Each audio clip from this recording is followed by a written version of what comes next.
leaving the scene. Just happened. Yeah, we were in the area. Heard the job over the radio. Guy's iffy. The girl's going out of the picture. Oh, where is the ambulance? It's coming, ma'am. Anybody see anything? Neighbor lady saw a light-colored SUV come speeding by. Hit the cyclist, jumped the curb, hit the girl. She ain't got a license plate. Hey, up first. Come on. Hey, take it easy, huh? That Tony Grimaldi? Yeah, it's his daughter that's DOA. He's a mob guy. Driver's lucky kept going. This crowd would have killed him. She's dying. Do something. Oh, help, sir. Come on. He's doing everything he can. Please. Help. Hold him. Right there. All right, get the little girl first. Get her over to the hospital, huh? Car fitting the description was just spotted on Broome and Lafayette. Driver was attacked at the scene. So.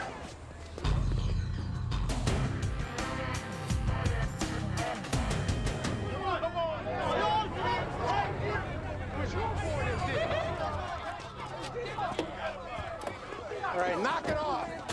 Come on. These two groups of guys were going at it when we rolled up. We're still trying to figure out what was going down. Hey, what did I say? Get back, get back. You in the Knicks jacket. Come here.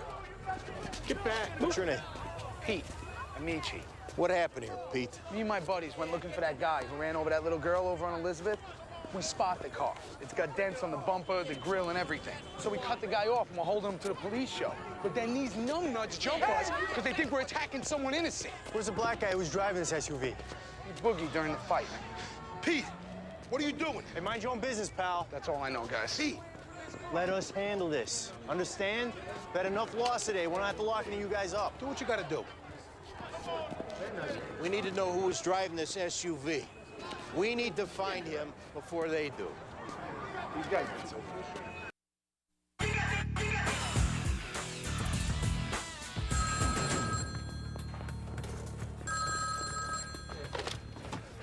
Uh, 15th Squad, PA Irvin. Oh, 1 second. Roberta Blank from ACS confirming for today. Tell her I'll be there, or does she want to talk to me? He'll be there, or would you like to speak with him? Oh, fine. Thanks. She'll see you at 2. Child Services? Yeah, Michael's been staying with me. I just got to make it official paperwork-wise. Are you adopting him? No, I'm just getting qualified as a foster parent. How's it going with him?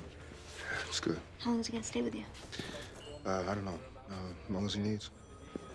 White female over at Bellevue was raped in her apartment.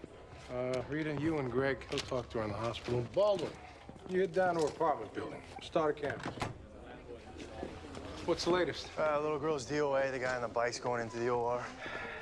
Anything on an SUV? Belongs to a 60-year-old doctor from the Upper East Side. He reported it stolen last night. What about the driver that was beat up at the scene? We identified him yet? Not yet. Crime scene's processing the SUV for prints. The father of the DOA girl, he's mobbed up? Yeah, it's Tony Grimaldi. He's underboss for the Gambinos. Which means we're not getting dick as far as cooperation from anybody down there. And if we don't find a driver of that car before they do, we're gonna wind up with another homicide. All right, keep in touch with Bellevue. If this guy on the bike pulls through, you want to be the first guy he talks to. I'll stay on top of it. Right here. Mr. and Mrs. Foster, Detectives Rita Ortiz and Greg Medavoy. If we could talk to you a minute in private. If you're up to it. It's all right.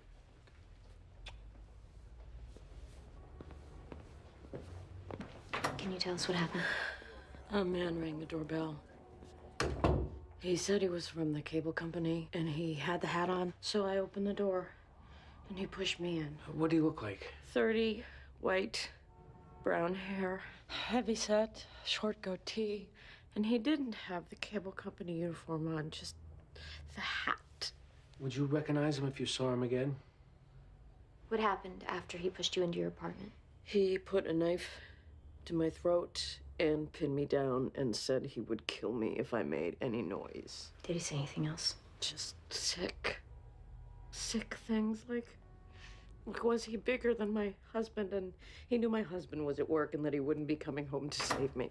Excuse me, if you're done, we need to finish the kit. Please don't tell my husband what the man said to me. It'd just make him upset. Sure.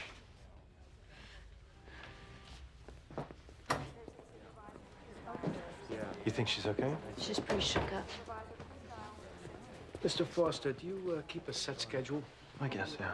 Any problems with people at work? Someone at my work did this? It just sounds like the guy who did it knows your schedule. Should I be talking to people at my work asking questions? No, you should be directing your energy toward helping your wife. Let us handle finding who did this. You're not the type to jump the gun and start looking into people, are you, Mr. Foster? No, I'm not the vigilante type. Good. Well, we'll be in touch.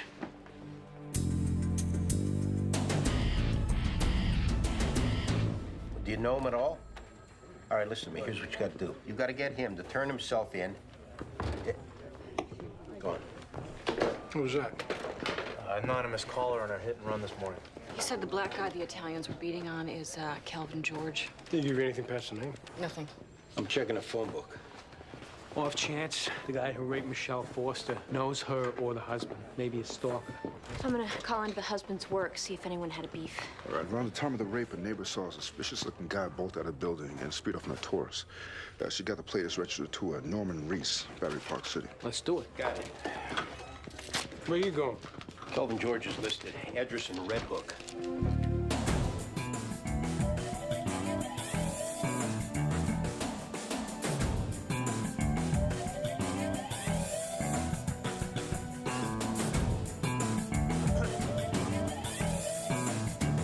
Junior, look at this. Come here. Out of the car. Come on, everybody out. What's going on, guys? Engine was overheating. Just pulled over to let it cool down. Come here. Everybody's laying into that guy at a scene. That's one thing. But if anything happens to him now, after the fact, that's premeditated, and I will hold you responsible, and you will get locked up. Just letting the engine cool down, Detective. Beat it. Got a call about a group of guys making threats? Yeah, we handled it. What's going on? You know a Kelvin George? Yeah, I'm his mother. Where is he? I don't know. He's not in the apartment? No.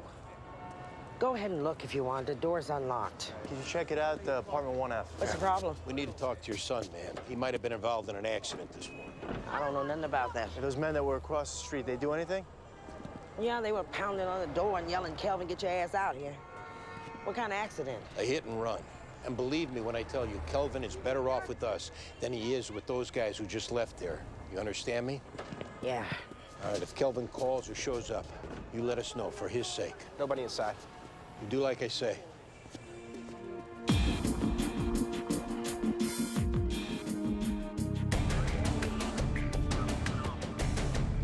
So, Mr. Reese, what's a CNA do? Is that computer-related? A certified network administrator. See, when all your computers freeze up and people start yelling at each other, I'm the guy who gets called, and then you yell at me. So, your system down? Is that why you brought me in? Where were you this morning, 8 o'clock? Home, installing a cooler to overclock the processor on my rig. We'll just assume that that's something computer-oriented. Yeah, see how it works. You know a woman named Michelle Foster? No. You ever been to 742 East 12th Street? I don't think so. No? You drive a Taurus with that plate number.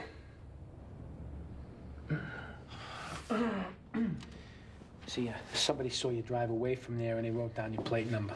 So, how are we gonna handle this? Okay, I don't understand what the problem is. Michelle Foster saw your face. Yeah, so what? So you raped her, you techie asshole, and your little cable guy hat with a knife at her throat. No, I did not rape her. I mean, not technically. Literally, I did what she wanted. And how'd she make it known to you what she wanted? Telepathy through the peephole of a door? Over instant messaging, man. She laid it out how she liked it, and all I did was respond. What are you talking about? Me and this Michelle, who goes by Nasty Girl, met in a chat room online, okay? A rape fantasy chat room, okay? She told me she wasn't getting it rough from her husband, and she went online. All I did was respond. I gotta admit, Norman, that's a new one. I saved the IMs. She gave me instructions on what to wear, what to say, her address. I even got her phone number to confirm that it wasn't a put-on. I called and I confirmed. You talked to Michelle Foster? Yes. And you got all the correspondence on your computer at home? Yes. Then why'd you lie to us when we asked you if you knew Michelle Foster? Because I guess I knew it was too good to be true. This idiot is claiming that Michelle Foster wanted him to come over and rape her. What? He says he's got correspondence that'll prove it. We're heading over to his place. It's awfully good. Rita, you look into this with Greg. I got that 2 o'clock I need to get to. No problem. 13 Squad. Oh, one moment, please. Florence George, Kelvin's mother. Detective supports. Okay, calm down. You all right? We'll be right over there. What's going on? Somebody just fired shots into her apartment.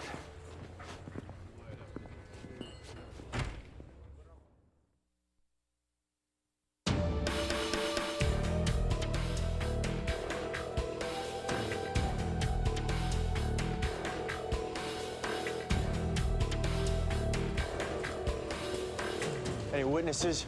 Nothing solid. A couple of people saw 2 white guys speeding off on a motorcycle, but nobody got the license plate number or make of the bike. If I'd have been in the front room, I'd be dead. Has Kelvin contacted you yet? About 5 minutes ago. He swears he didn't run over no kids this morning. Is he on his way in? No. Why not? Got a warrant out on a pot possessions charge, and he knows y'all gonna put him in jail. Did you tell him you almost got killed over this? He's scared. He don't know what to do. Lady, your son is walking around out there with a bullseye on his chest. He didn't do no hit and run. Fine, then he needs to get his ass in right now and explain himself. Because as long as he's on the street, there's nothing we can do for him. There sure as hell is. You can arrest those Italians that was parked across the street this morning. For what? For parking across the street? But they're probably the ones who shot my apartment. All right, listen, if you want your son to live, you need to get him to turn himself in.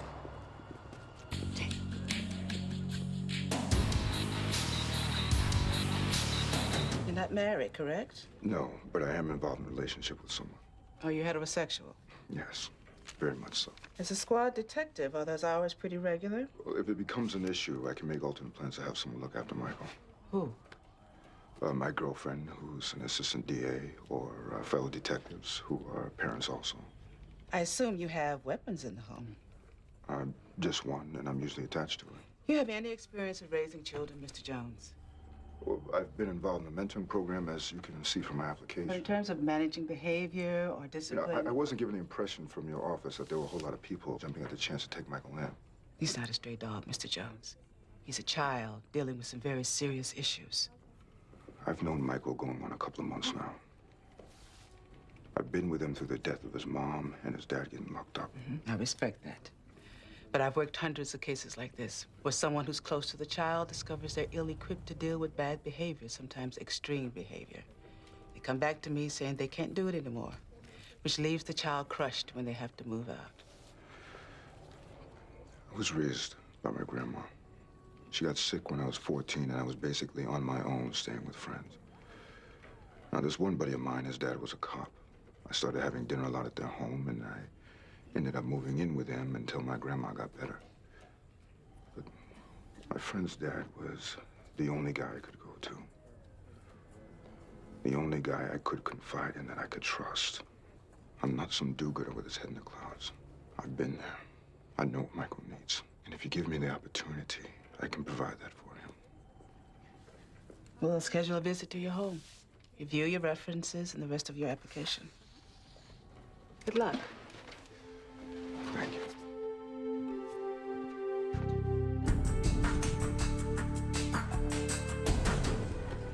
Right this way.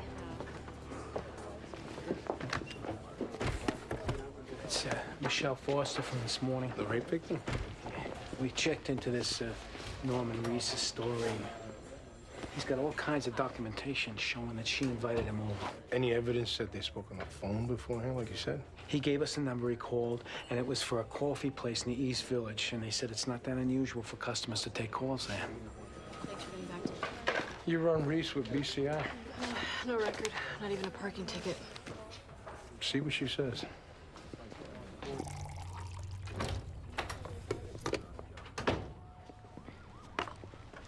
So, Michelle, just a couple of questions for you. Do you use the internet much? Sure. Ever go into chat rooms? Sometimes. What kind of chat rooms do you go into? I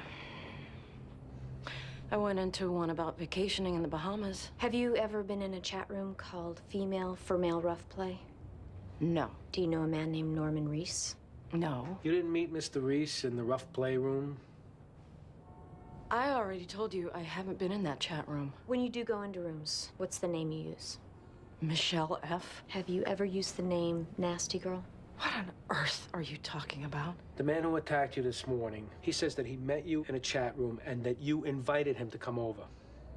That is outrageous. He has a lot of evidence to back it up, including what he says is a phone call to you confirming your interests. It's a total lie. Michelle, is there any possibility you went into a chat room? No. Invited this guy over and it got out of hand? No, absolutely not. I don't know any Norman Reese, and I have never been in any rough play chat room. I answered my door for the cable company and I was raped. I cannot believe this is happening, and I can't believe you're doing this to me. We'll look into it some more. You do that.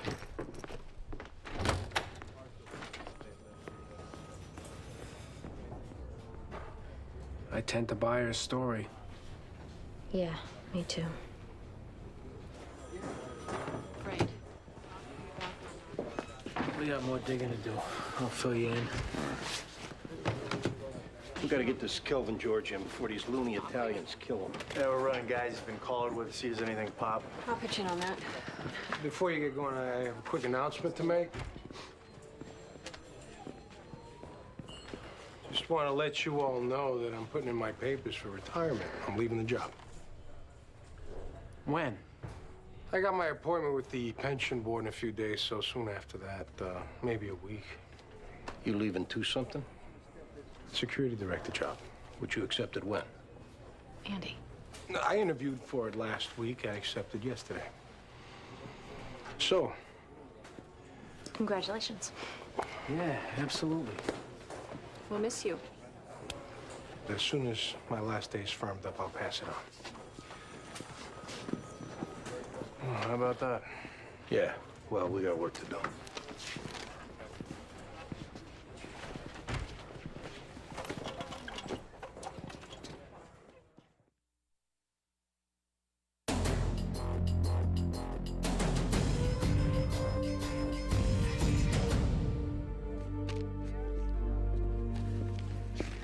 Boss, we ran the screen name Nasty Girl through the internet provider, and it came back to a Courtney Bates. Not Michelle Foster. Courtney Bates. That wasn't something we should have checked before leaning on the victim? The ISP was being a real pain in the ass earlier about opening their records without a court order. They finally relented. It took some convincing. Maybe threatening's a better word. I don't want to know. Just get this Courtney Bates in. So, boss? Yeah? Any particular reason for the sudden departure? I know the squad's curious. Speak for yourself, Medaway. It was time for me to go. The outcome of the trial, did that factor in? Next, you're gonna ask him to turn his head to the side and cough? It's okay, Andy. No, it was time to go. You said it already. He don't need to put you under the hot light. I can't say the trial didn't factor in, but it's just time for me to go. Where you guys at? Going to have a conversation with Tony Grimaldi, the father of the DOA. See if he can get his boys to back off from hunting down Kelvin George. I was just curious. You're nosy. Just curious.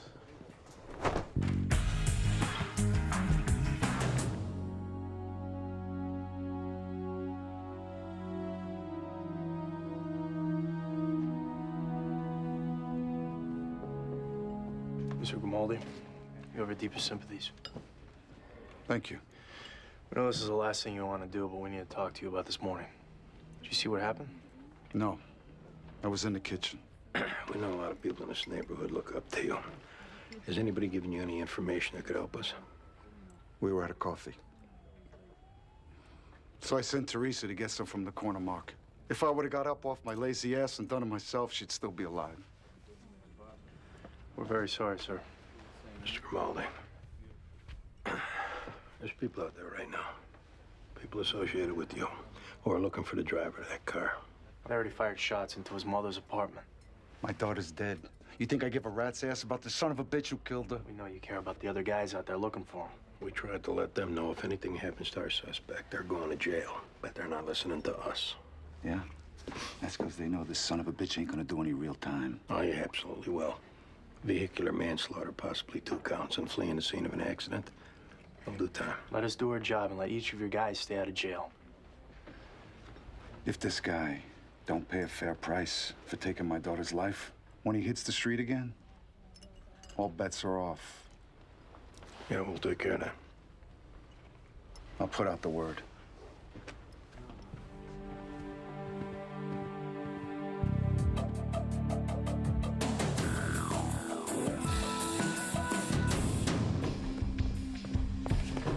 He's right here. Don't hang up. It's Calvin George.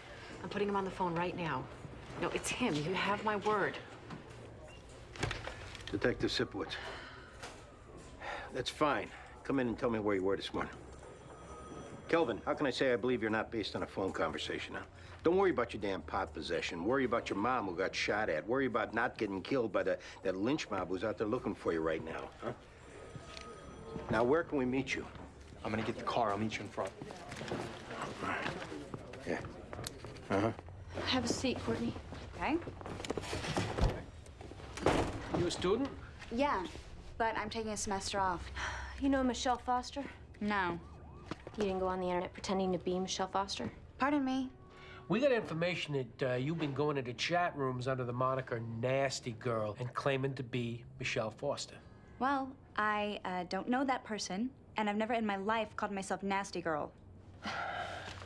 Michelle Foster was raped this morning by a guy who thought that she was inviting him over for rough sex. Because of what this Nasty Girl said in a chat room?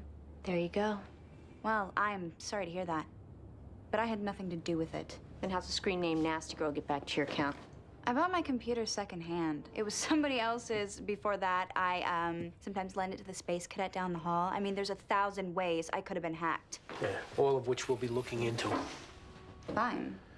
We need your computer. And the name of the space cadet down the hall and who you bought the computer from. So let me get this straight, Kelvin. You stole the car. Right. But you didn't do the hit and run. Exactly. How's that work? I'm walking down the street. I see this white boy pull up in this dope SUV. And he hop out and head around the corner. But the door's open, the keys are in it. It's like he was asking me to steal it. So I did. And you go driving and these Italians cut you off. They start beating the hell out of me. I figure it's because I stole the truck. So if you boosted this car on Elizabeth Street, like you say, what were you doing in Little Italy this morning to begin with? I was looking for my wallet. Yeah. I'm at a bar down in the village last night, Tricky's. I start talking to this white chick, Anne Marie. She invites me back to her place. Now, I'm thinking maybe she got the fever. I don't know. But we get there, and I'm already drunk as it is. But now she lights up some weed. That was it. I passed out on the futon. When did you leave her place? About 5 a.m. It was still dark out, which is going to factor in later. All right, get to it, Kelvin. So I head home. But when I get there, I realize I don't have my wallet on me. So I go all the way back to Anne Marie's. The problem is, I don't know where she lived exactly because it was dark out when I left, and I was still half drunk anyhow. But the next thing I see is the SUV with the keys in it. What's this Anne Marie's last name? I don't know. I never got it. What are the cross streets where Anne Marie lives? I don't know that either. I wish the hell I did. But your wallet's still going to be at this Anne Marie's apartment. No. See, because here's the thing. Like, after I got attacked, and when I was just walking around trying to figure out what to do, I felt something in my jacket, in this pocket up here, and it was my wallet. Amazing. But see, I never put it there. So I must have been drunk last night. So in other words, there's no way of proving that story. It's the truth. I'm starting to think it ain't, Kelvin. See, we got a witness who puts you behind the wheel of that SUV at the scene of the accident. They got the wrong brother, plain and simple. Because you're just an innocent bystander looking for a mystery apartment so you can find your lost wallet, which wasn't really lost to begin with. Yo, is this a ride? Like, is this getting shoved down my throat no matter what I say? Kelvin, you need to keep in mind one thing. If you keep lying, the family of that little girl who got killed are gonna stay pissed off at you. And we're not gonna be there to watch your back every day the rest of your life. So, show remorse, admit what you did. It's the best way for you. And if you don't believe us, Kelvin, ask your mom if those were real bullets shot through her window this morning. I was looking for a girl named Anne Marie. I don't want to hear that bullshit story again. If I did it, I'd tell you, but it wasn't me. You're making a big mistake, Kelvin. Only God can judge me. Will you hold on to that? Hey.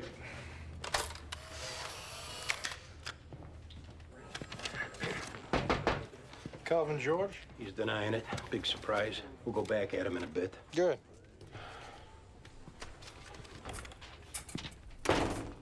What's the story?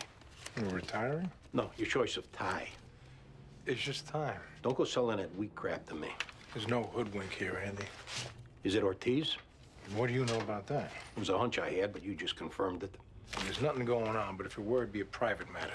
And his security gig, this guy you're working for, I'm sure he was real sweet at the interview, but it's just a matter of time before you're snapping up whores for him. Who knows? I'm already signed on, so. Then this is because you got dropped off the list for captain's pay? Paul tells me I'm not getting any further on the job. That's a punk move. Never once in my life have I punked out of anything. If you cared about this job, if it had any meaning to you at all, you'd turn it back on him and fight. I didn't want to leave, but I gave the department everything for 18 years. I took a bullet, and they let me down. Got a call from Bellevue. Ray Espinoza, the guy on the bike, he's in recovery and alert.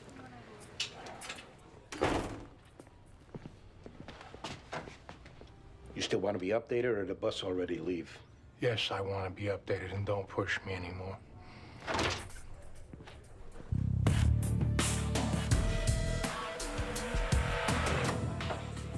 Ray Espinoza? Yeah. Detectives from the 15th Squad.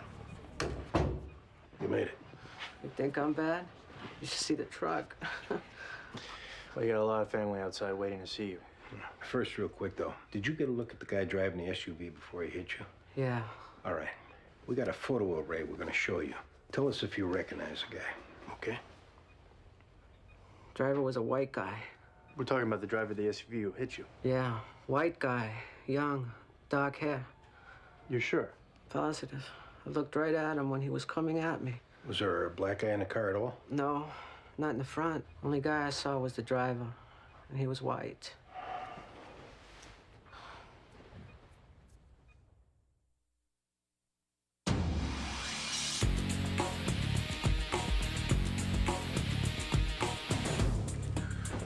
Just like you to know that my wife hasn't stopped crying all day. Sorry to hear that. You know, there's a lot of ways to do things in the world. You've got a case to solve. I respect that. But stomping on the victim, you got a lot of balls. Tell us about Courtney Bates. You know what? I don't think you're listening to me. You know the name? I can't place it. Courtney Bates, blonde hair, called your office 19 times in the last 2 weeks. Place it now? All right, what's going on? You having an affair with her? How does any of this pertain to catching the guy who raped my wife? We got the guy who raped your wife. But he was duped online into thinking he had her consent. What we need to figure out now is who put him up to it, you and Courtney or Courtney alone. Well, now, this guy thought he had consent, and you believe that? Look, Mr. Foster, if you want to keep yourself out of jail, you need to stop slapping back everything we say and just answer the questions. Are you screwing Courtney Bates, yes or no? It's more of an emotional intimacy. What'd I just say about answering the questions? Okay, yes, fine. But I had no idea that you would do something like this. She ever shown crazy behavior before? No. She ever threatened to do harm to your wife in any way? No. You put thoughts in Courtney's head about what life together would be like if your wife was out of the picture? No. No way. Understand, if that were true, you'd be the first guy banging around on his wife who didn't. I swear to you, Courtney and I had a mutual agreement. Sex and nothing else. Look, I love my wife. She's just old-fashioned. As far as fidelity and whatnot. In the bedroom. She's puritanical. But I never meant for her to be raped, and if Courtney had anything to do with this, she can go to hell. All right, go be with your wife. But if we call and you're not there, she hears about Courtney.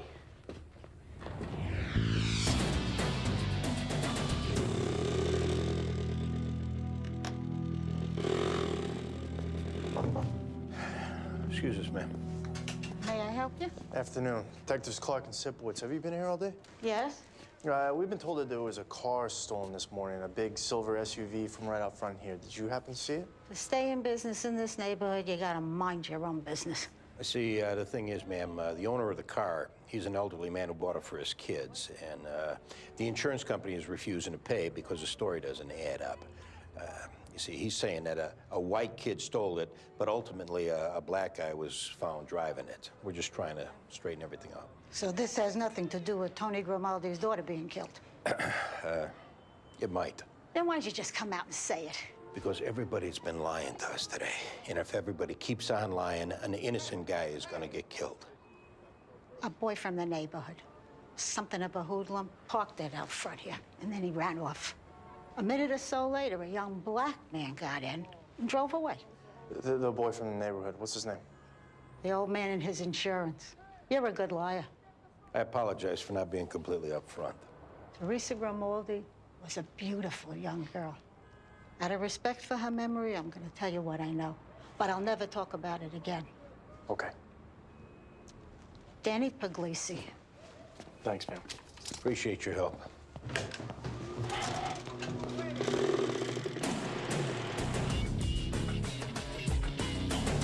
You've never been in a police station before this morning, have you, Courtney? No.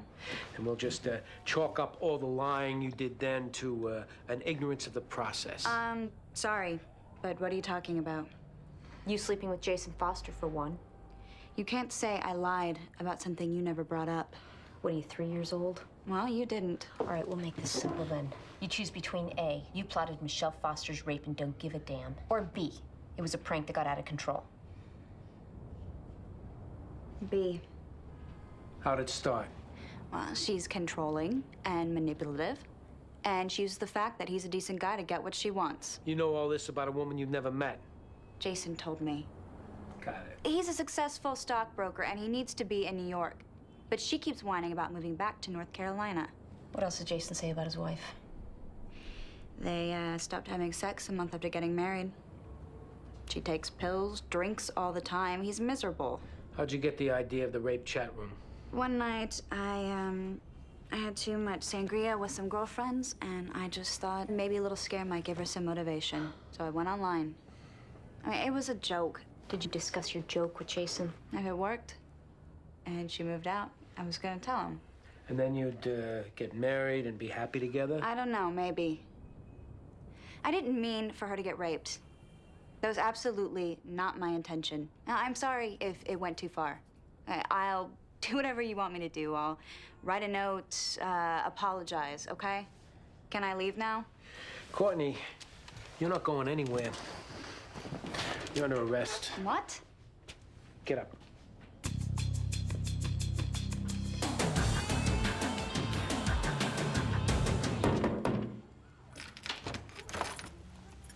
What do you want?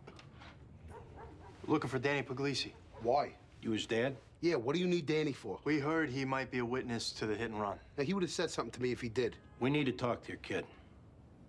Come in. Danny, get out here. Heard you got Kelvin George in custody. That's right. Yeah, he better stay there if he knows what's good for him. Kelvin didn't do the hit and run. Oh, here we go. What else, Sharp? Another protest march or something? Yeah, Dad. You didn't see that hit and run this morning, did you? No. Been busted before, right, Danny? Grand larceny auto? Oh, what's that about? We got a witness saw you dump that SUV on Broome off Lafayette this morning. Then Kelvin hopped in and took it from there. But it was you that hit Teresa Grimaldi and that guy on the bike. Isn't that right? Hey, don't even think about pinning this on my son. He didn't do nothing. Danny, right? Right. Okay. Then the next step is running a lineup. Matching your son's fingerprints with what we got off the car. Comparing DNA from hair we got off the driver's seat. You're gonna want to avoid all that. Danny, you didn't do this. He did do it. And all your douchebag buddies that you were going after Kelvin George with are gonna know Danny's who we're looking at. So if he don't come clean and start protecting himself right now, it's gonna be open season. It was an accident. Oh, my God. I was partying uptown with some guys. We took the car for fun. I was on my way home, and I thought I saw a cop behind me. So I turned onto Broome, and I gunned it. It was an accident. We're gonna have to take him in, Mr. Puglisi. What's Mr. Grimaldi gonna do with me, Dad? I'll talk to Tony. I'll make it right with him before he hears from someone else. Your son will be at the 15th precinct, Mr. Puglisi. Sorry, Dad. Come on. Keep him safe. You have a word.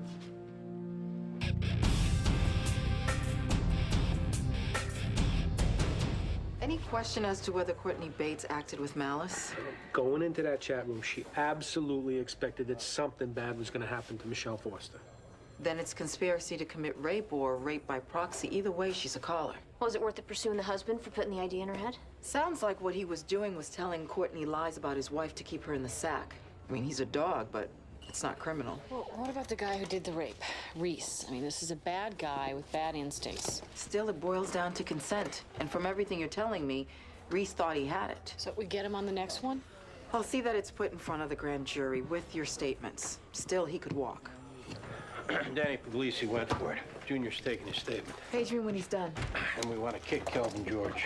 For the failure to appear warrant? It's our thinking he's had a bad enough day. I'll have the warrant vacated. And get with Tony Grimaldi. Make sure he knows who really killed his daughter. And to keep his goons off of Kelvin George. Heading there right now. We'll break the news of Courtney and get her a central booking. 15 squad. Hey, I'm gonna head home first and change. There's a DOA over on Rivington. Who's up? We got it covered.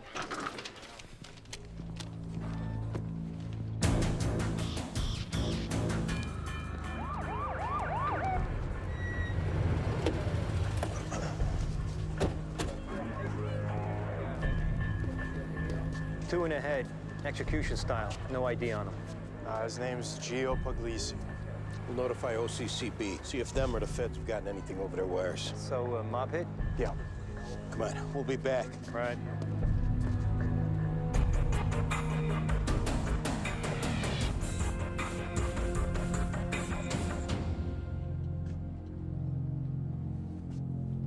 We're with our priest. If you could keep it short. We found Gio Puglisi's body. Gio's dead now? Yeah. And we know he came to talk to you. I can't believe it. All this in one day. Where's it stand with your son? I suppose whoever did this felt it was better punishment for the son to spend the rest of his life knowing he was responsible for his father's death. Just like I have to spend my life thinking about what I lost. You're looking at this hard, Tony. I'd like to get back with Father De Benedetti, if you don't mind.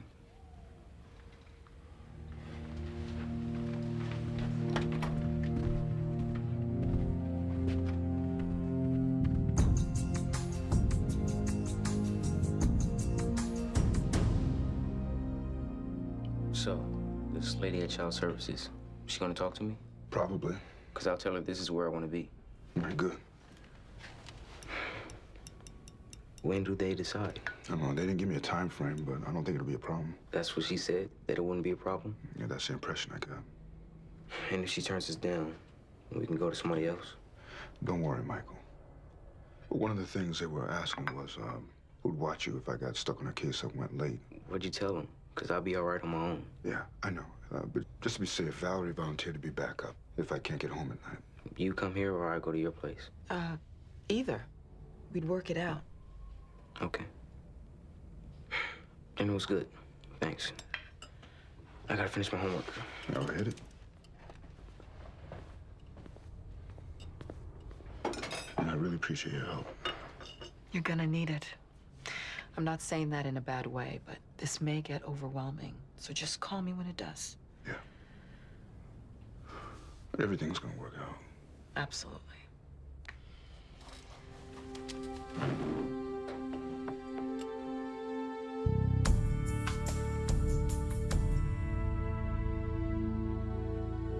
So when's the new job start?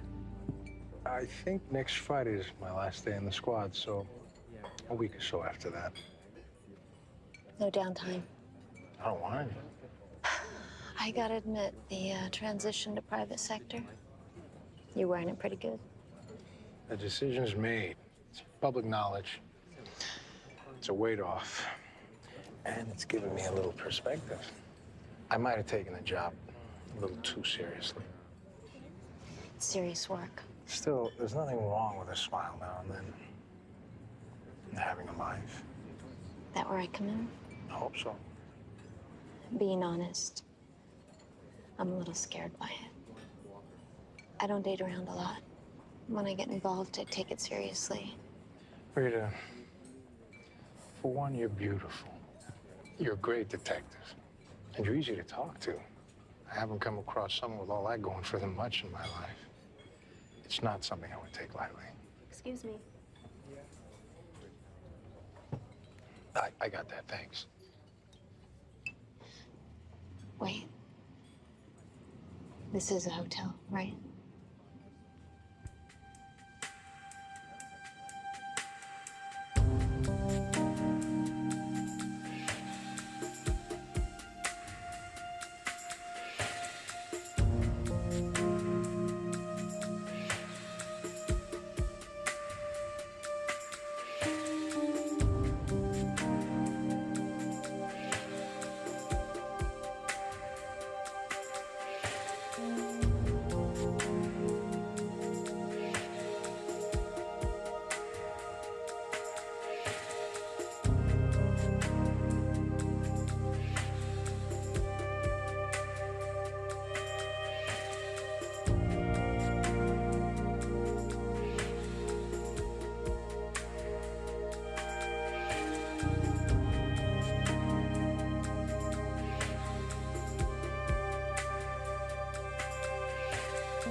Previously on NYPD Blue. Before you get going, I have a quick announcement to make. I'm putting in my papers for retirement.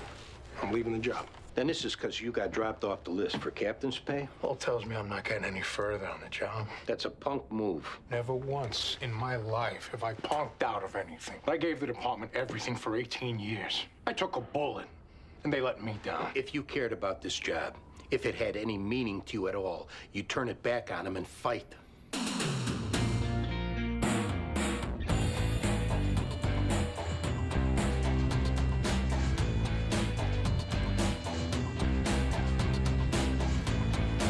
Thanks. Alex Palmer, out for his morning run, shot in the neck. And that's his wife. Uniform says he called her from his cell before he went out of the picture. She the one that called it in? At the same time as this guy. He's English, on vacation with his parents. All right, we'll take him. I'll talk to the wife. Excuse me, Detective Sipowicz and Clark. Ian Braithwaite. Well, first, someone tried to steal my mum's purse. Then a cabbie charges us $80 to go across town. And now this. Tell us what happened? We're walking from the hotel to catch a subway to go to Ground Zero when we heard the shot. And what they say is true. It very much does sound like when a car backfires. Did you see anything? No. So we kept walking, and that's when we saw the poor chap. I thought New York was safer nowadays, no? How much longer are you going to be in town? 3 more days scheduled, though we may leave earlier now for obvious reasons. You get his information? All right, we may be in touch if we have any more questions. Too many guns in your country, yes? Well, thanks for your help. Cheers. Cheers. Okay. So your husband was able to call you? He said he'd been shot and to call 911. Did he tell you anything else? He loved me. That's it. Kelly, was your husband having problems with anyone, male or female? After the internet took a dive, Alex had a lot of clients lost money, lost their whole savings. And I know he got some angry calls, but it wasn't Alex's fault. Anyone at Alex's work who could help us out with that? His partner at Meridian Money Management, Gavin McCullough. Alex worked a lot of hours. He was trying to be sure that... Do you want to take a few minutes? Do you want me to stay here with you? All right. I can't believe it. Pardon me. So sorry. I don't mean to appear maudlin, but, well, no one's going to believe me back home. It would mean a great deal to me if I could have my picture taken with you. No, show's over, pal. Well, we've had such a terrible time in your city. This will go a long way to making it... Why don't you take off? Certainly. Little dickhead's gonna snap a picture regardless. Watch. Hey?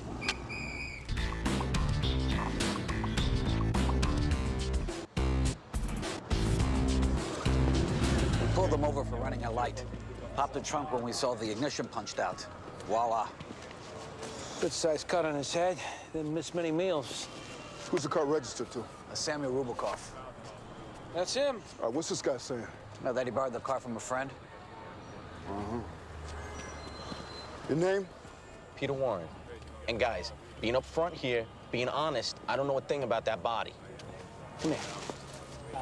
Let's work backward from the stolen car you were driving. I told the cop. Yeah, we heard you borrowed it from a friend. Now, the name of the friend? Mr. That's the best you can do?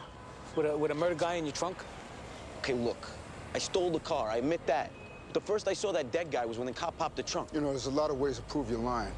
If any of your clothes fibers on the DOA or a single strand of your hair is in that car. I swear. All right. Where'd you steal the car from? A parking lot under the Brooklyn Bridge, Manhattan side. When? Like an hour ago. Yeah, but like every other car thief in the world, you didn't bother checking the trunk. I hadn't got to it yet. Last chance here, Peter. Look, ask around. You say the name Peter Warren, people say car thief, not killer. Well, you understand if we can't take your word on that. I swear to you. Swear to you. All right. We heard.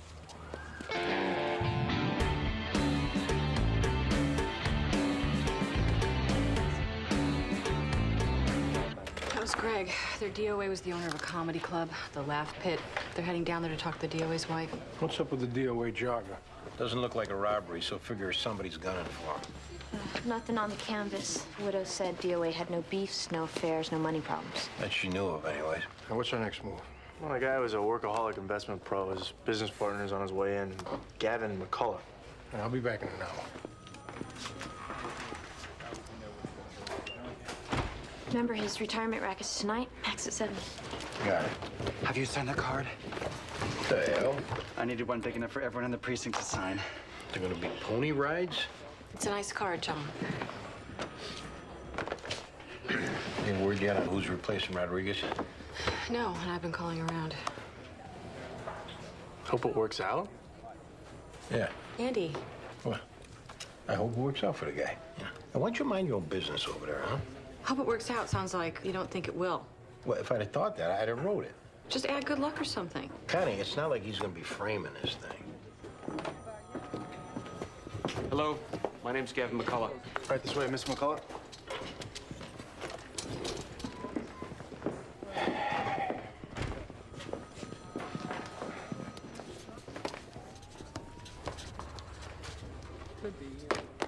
Thank you. Yeah. This is so devastating. We're very sorry. I mean, just devastating. How long did you and Alex work together? 8 years. We had desks across from each other at Line McNichol. We both watered out, so we hung up our shingle. How's business been? Great. We're managing a $120 million portfolio. Did I hear correctly that Alex was shot? That's right. And it wasn't a robbery? Doesn't look like it. Alex's wife mentioned something about disgruntled investors over that whole internet pipe dream a few years back. No one has made any threats or behaved in a way that would raise a flag. So are you thinking this was a random killing, or? Doesn't look random. Any leads, witnesses, anything? Did you have something to do with Alex's murder, Mr. McCullough? Oh, my God. Absolutely not. Then why are you feeling us out for what we know about the case? I didn't realize I was doing that. You are. And people who do that usually have something more on their mind than just grief. What's going on? What do you know that we don't?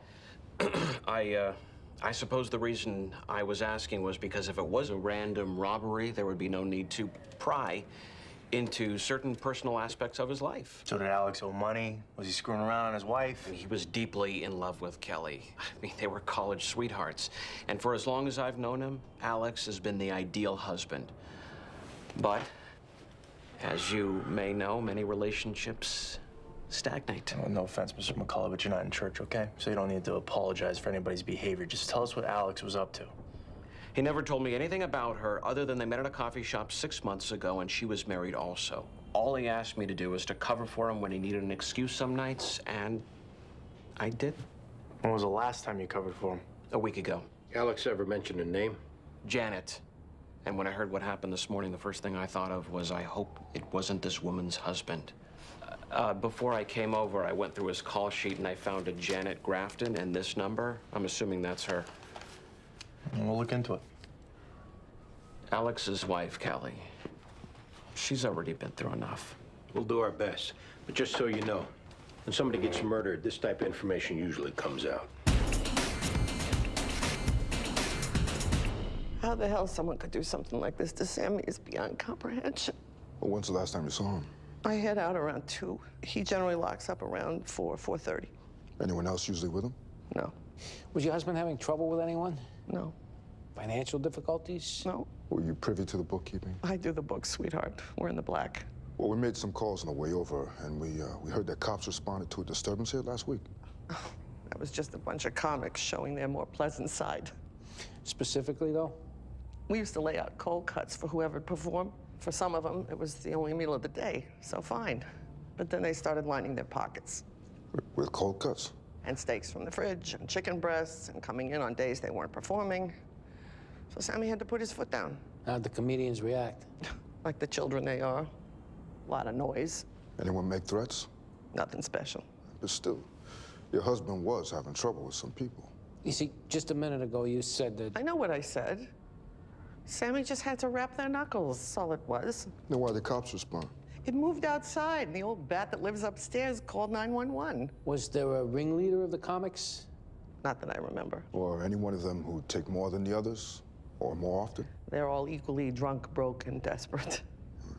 Well, you got a list of that night's performers? Of course.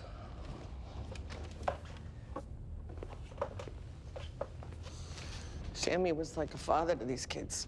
Sometimes stern, but only when he had to be. And always fair. He was a loved man.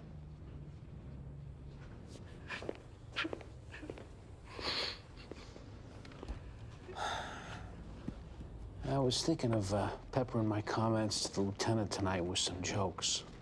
Yeah? Don't. Keep it short and sweet. There you go.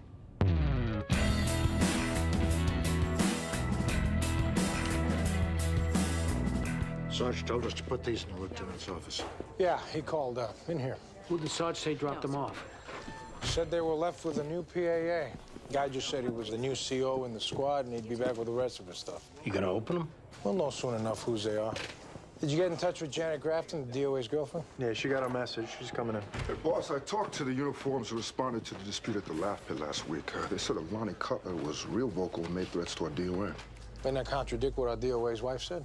Well, did you say Lonnie Cutler? Yeah. And he's got some criminal history. Drunk in public. Any on the guy who stole the car, Peter Warren. Crime scene got a bunch of lifts off the trunk, but none from Warren and no blood on his clothes. Get this Cutler in. Yeah, with pleasure. He's genius. Funniest comic I've ever seen. Oh, this is gonna be fun. Come on, Greg.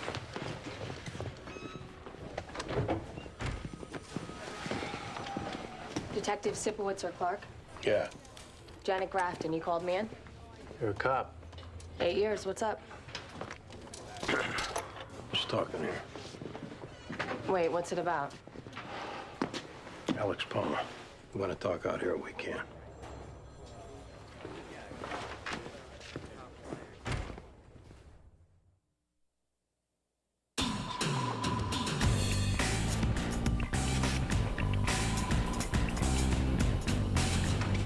So how do you know Alex Palmer?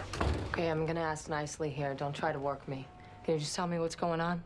Sure. Alex was shot to death this morning.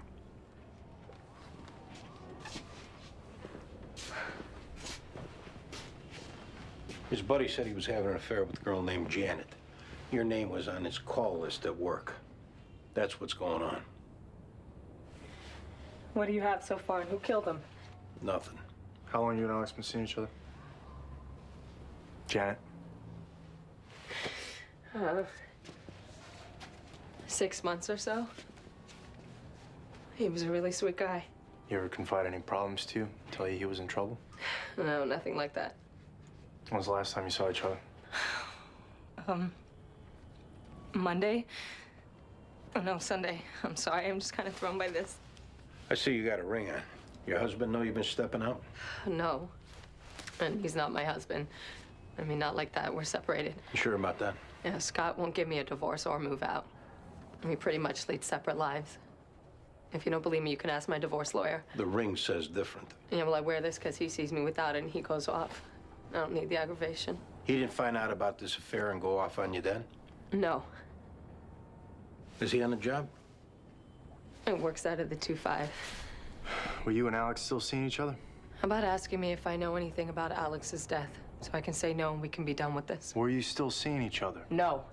I broke it off. It was time.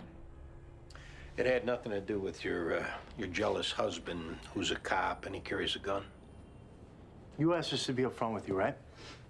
Okay, so how about a little reciprocation? I just copped to having an affair to you guys. Alex wasn't robbed. Somebody put a bullet in his head and disappeared. Did your husband find out about the affair? No. I mean, he accused me before, but... He ever threaten you? Say what would have happened if he caught you with someone else? What do you want me to say? We're gonna need to talk to your husband. Grab a cup of coffee till we get back. If Scott alibis out straight off, then there's no need to bring up me and Alex, right? We'll do our best. But, I mean, if it comes down to it, could Scott hear from me first? No. We'll call when we're done talking with him. No, I want to walk across the parking lot with, I don't know, it was some obscene title you mentioned. Goodwill Humping. I was dying. It's my best stuff. So, Lonnie, how you getting along with Sammy Rubikoff? Fine. Why? Well, we heard you had a run-in with him at the Laugh Pit last week. I'm the first to ever run in with that asshole. You're the first we heard was making threats of him. Well, to fill you in, that's pretty much everybody that knows him. On account of what? The man is fat, disgusting, unfunny, has no eye for talent. He missed the boat on you? That what got you making threats? No. I got into it with horrid Sam because he's a cheap bastard. Yeah, we heard about him taking away your nightly cold cuts. We also heard that guys were living off that food, and without it, they'd starve. You one of those guys? I don't need that bloated swine's meat. I was in the fray out of solidarity for the guys that do. Personally, I have to turn down work. Why do I find that hard to believe? Hey, you know, this has been fun, but why am I here? Sammy was found murdered this morning. What? Did you have anything to do with it? God, no. No. Well, you didn't have a lot of nice things to say for the guy. Come on, that's just... He was like the tightwad boss. It's like a moral imperative to tee off on the guy, but that doesn't mean Sammy's really dead? Where were you last night to this morning? I was working Fritzy's Old Time Buffet in Poughkeepsie. Or even the rats take penicillin. I get royalties on that. When'd you get back? My train got back around 2, and I went home. I wrote till like 6, made some coffee. Can anyone back that up? My roommate. But he's on a plane right now to LA to pitch this awful sitcom about Hasidic cops, and there's a talking chimp involved, and I swear to God, if he sells it, I'm over the side of the Williamsburg Bridge. All right. Name and number where we can reach your roommate.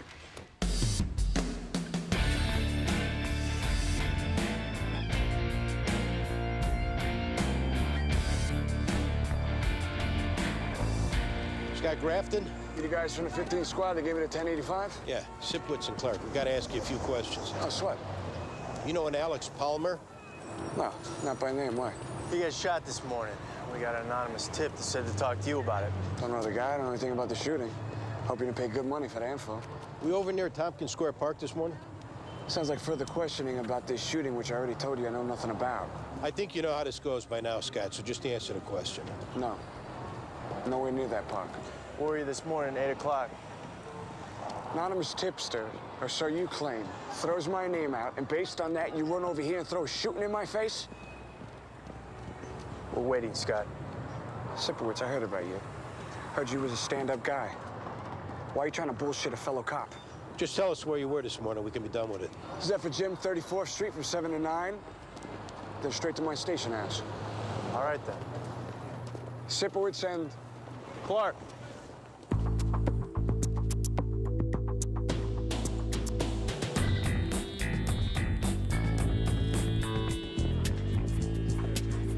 Your case?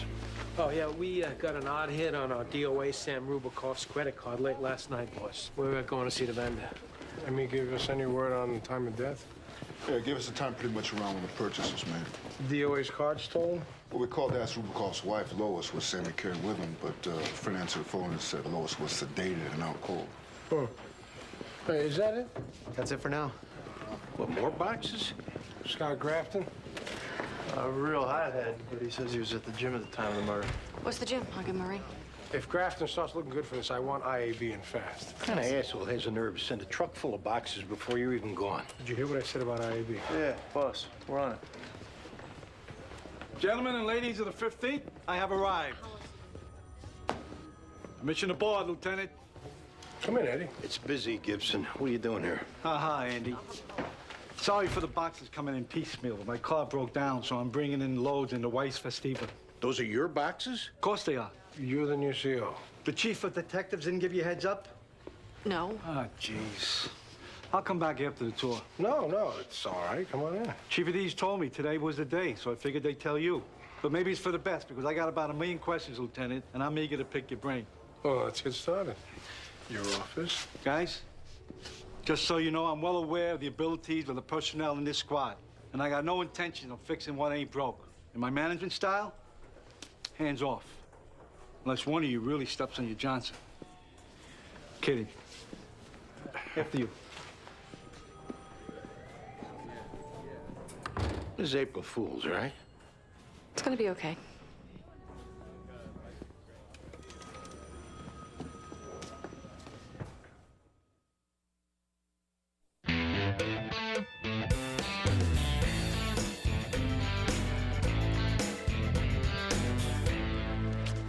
Gibson's tailing him like a trainee at a fast food joint.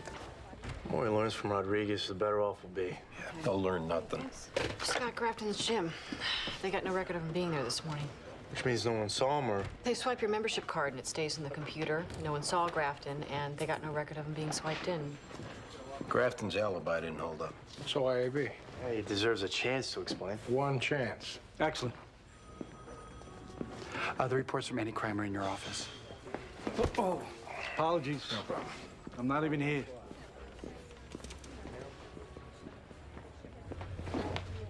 So who did it? Get the son of a bitch? What time did you get home last night, Lois? I told you. 2:15. You go straight home? Yeah, And you stayed there? Or you went out again? I stayed there. Why are you badgering me? Well, we got you making a credit card purchase at Monteleone's All-Night Hardware, 4:30 this morning. I've been a widow 4 hours, and this is the treatment I get? Can you explain the charge? My card got stolen. I forgot to report it. The clerk remembers you coming in. He pulled your receipt. Heavy-duty garbage bags, duct tape, lime. See, the question now is, when did you buy what we call the murder kit? If it was before your husband was dead, it's premeditated.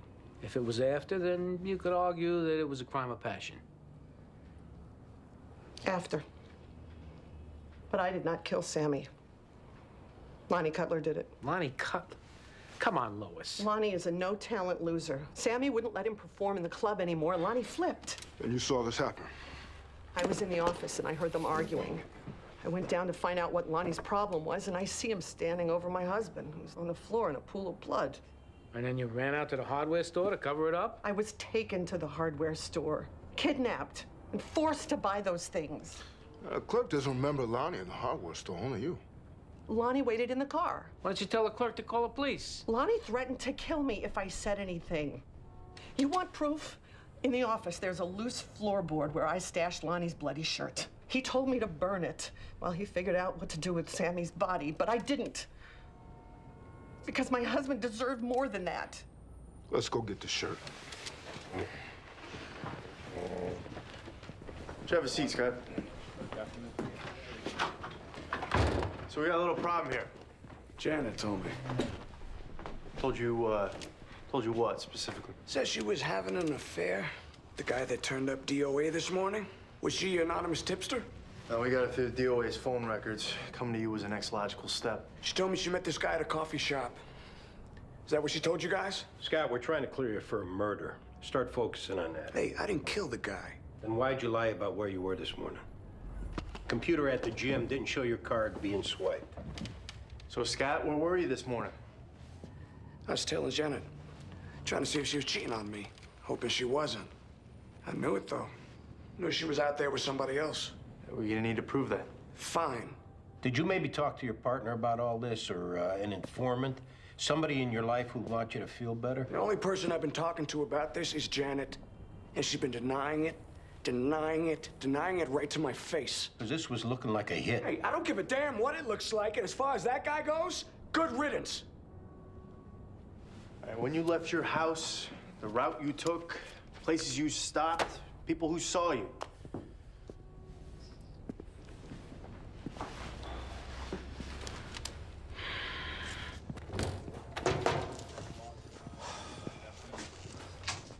This guy is a risk. Yeah, maybe. I mean, forget that he's our main suspect, because who knows how long it'll take for the case to clear. I'm talking about right now, he is a risk. To his wife, to himself. You thinking about calling early intervention? Yeah. Well, what do you think? Well, if going a little nuts over some broad was a disqualifier, then half the guys in the job are in the rubber gun squad. So he's saying we sit on our hands? No, I'm saying it ain't something to take lightly. It's easy to take a guy's guns. It's a lot harder to get him back. What about calling early intervention and tell him what we know? Let him make the decision. That's what they do for a living. Yeah, but the reality is, you call intervention, they're gonna take his guns away. You know, toward the end when my dad was having problems, the booze, the mood swings, I knew he had guns. And I thought about making the call, but I didn't want to insult him or make him feel worse than he was, and I wanted to believe that he wasn't doing as bad as I thought. But maybe if he couldn't reach into that drawer after getting his load on, things would have turned out differently. You can't do this to yourself. Because I'd give anything to have him still around and be pissed off at me, then, you know. John, your dad was heading down that road, and there was nothing you could do about it. I'd feel better today if I knew I did everything I could. Call intervention, then. I'm not trying to confuse the two. I'm just saying that this guy has shown that he's a risk, Andy. Then pick up the phone. All right. You can't be doing that to yourself. Yeah.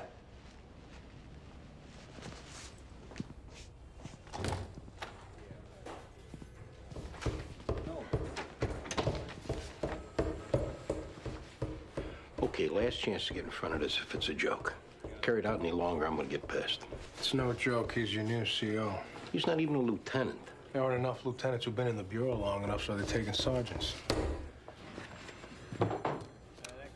I have a friend who works in headquarters. She says back in the day, Eddie worked in a radio car with the chief of personnel. They live in the same neighborhood. They're golf buddies. That's who got him in. What's up with Scott Grafton? Still claiming no involvement. He gave us another story as to where he was this morning. I'll check it out. What's his new story? Basically, he was following his wife around, trying to catch her in the act. Excuse me, one moment. My name is Marilyn Graber, and I need to see a detective immediately. What's the problem?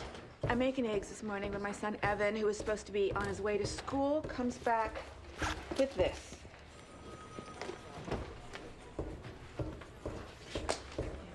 He found it in a park this morning. I was gonna bring it to the cops. Yeah, after you show your friends. Which park, Evan? Answer him. Tompkins Square Park. It's 38. Same caliber as this morning. Let's go talk in here, man. Ever since his father left.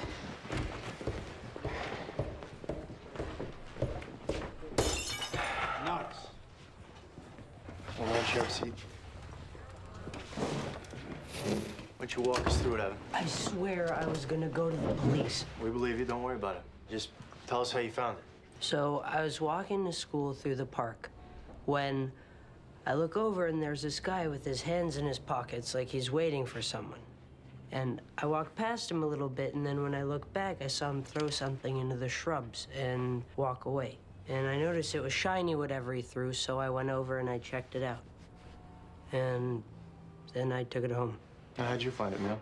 Well, he came home because he said he forgot a book. But he was looking very suspicious, and I know when he's up to something. So when he was in the bathroom, I went through his backpack. She's always going through my stuff. Like a good parent should. Thank you very much. Evan, did you see this guy who dumped the gun?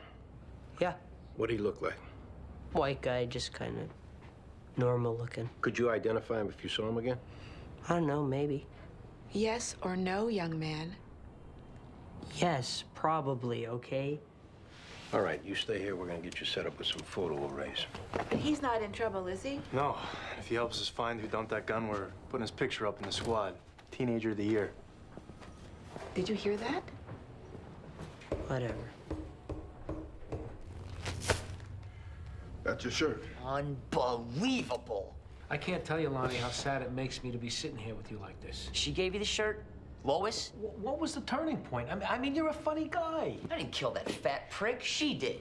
Lois did. She bashed him over the head with a microphone stand. Wearing your shirt.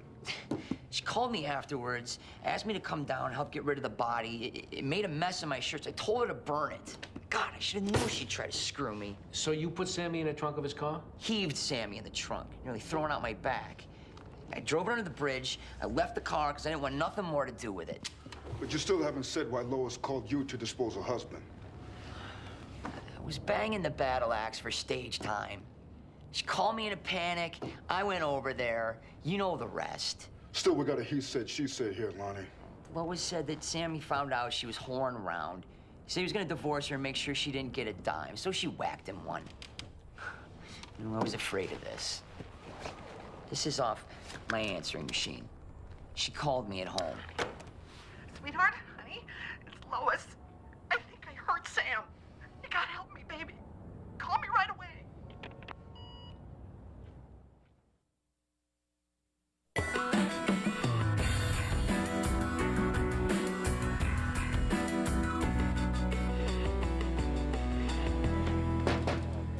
Anything? He couldn't pick Scott Grafton out of a photo array.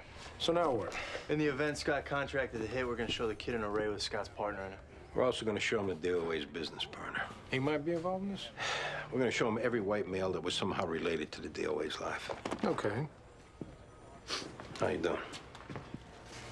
Starting to sink in. Yeah. More pictures? What's he gonna hang it from the ceiling?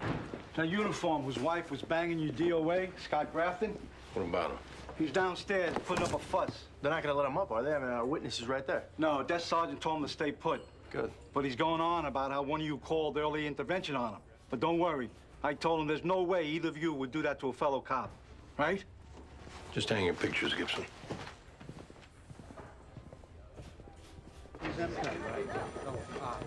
Hey, those scumbags. Who did it? In there. Won't you be man enough to admit it if you called intervention on me? I'll be mad enough to hit you in your mouth if you keep running it. Now let's talk in there.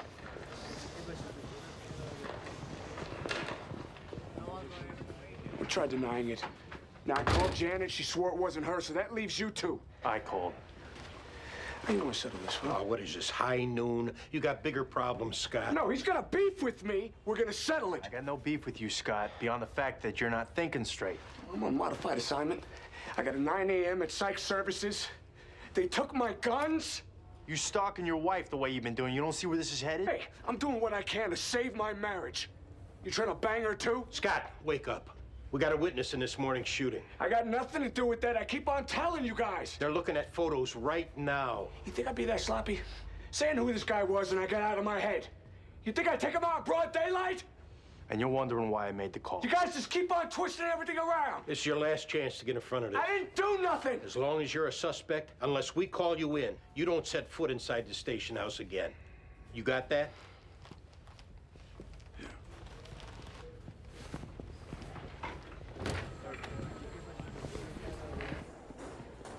But do these guys in the photos we've been showing you look like the type of guy who dumped the gun? Kinda. How good of a look did you actually get? Pretty good one. Run it for us again, Evan, and don't leave anything out, no matter how trivial you think it might be. Okay, I was sitting there waiting to go to school. Sitting where? On a bench. Okay. And I saw the man. He had a black coat with his hands in his pockets. Where was he in relation to you? Right in front of me. You know what? I got a couple of photos in a mug book I'd like you to take a look at. Guys with criminal history that hang out in the park. Let's just check them out real quick.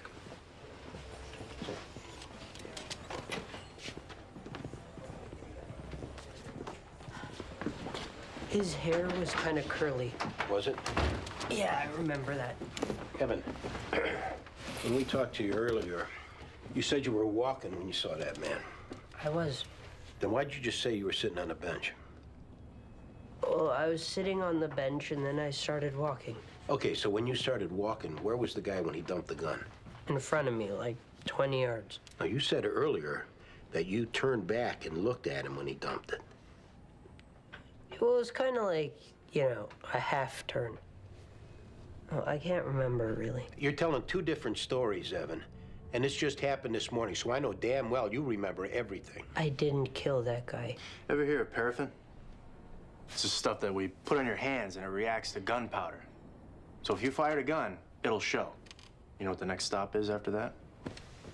Juvenile detention center. Prison, essentially.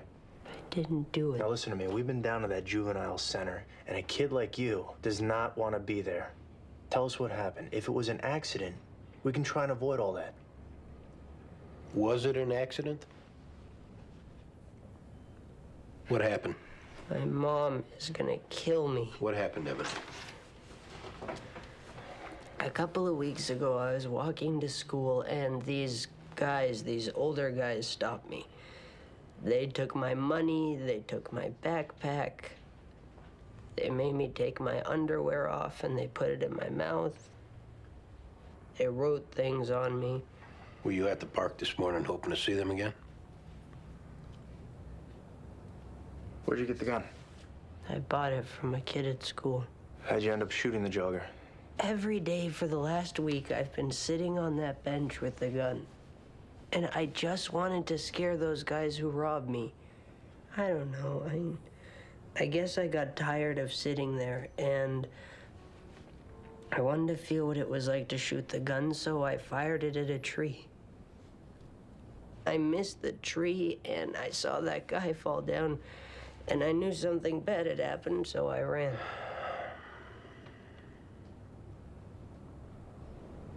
That's an accident, right? Yeah.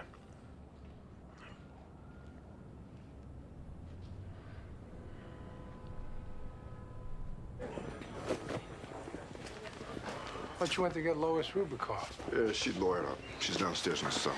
Yeah, lawyered up after screaming profanities at us. Horrible, ugly things. Yeah, her lawyer's on the way in. This is someone who's supposed to be fostering joy and laughter. Calling me Let it go, Greg. Well, I'll tell you, my eyes are open now.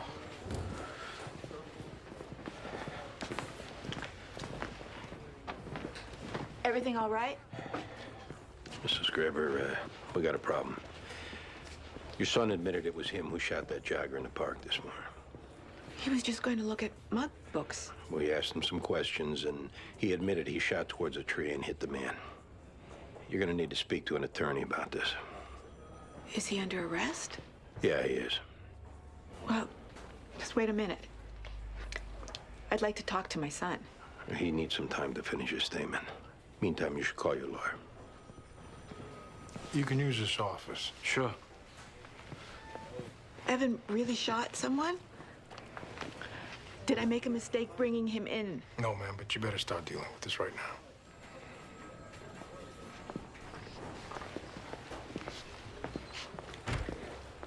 Do I go in there or keep my distance? Go on and learn, Gibson.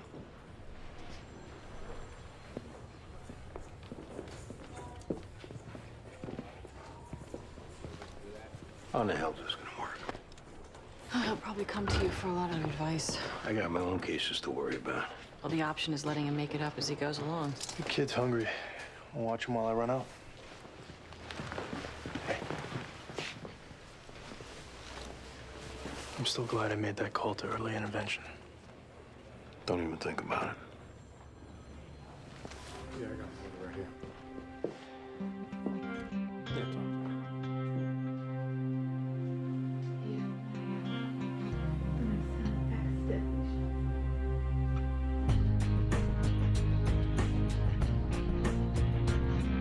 That's really nice, John.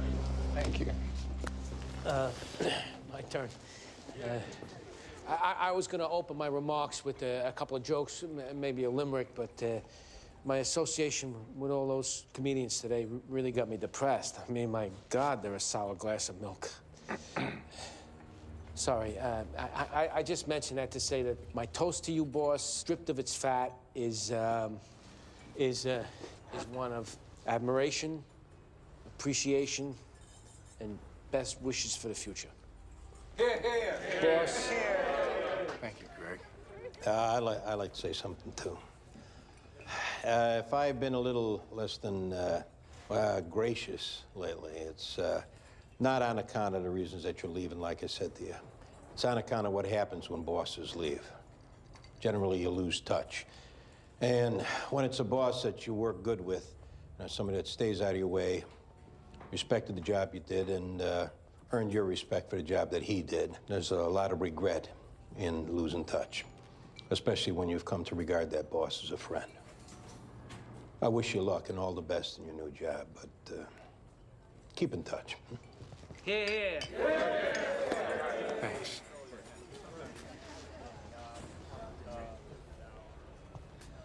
The 15th was my first command, and it'll be my last. I'm taking a lot of good memories and friendships. There's also a battle scar. But in spite of the outcome of a trial, or whoever came after us, we withstood it as a squad. And in the thick of it, we cleared a hell of a lot of cases. We won't lose touch. I got ties to you, things that I'd never let go of. So, here's to you guys. Thanks for everything. And here's to the guy that invented this job.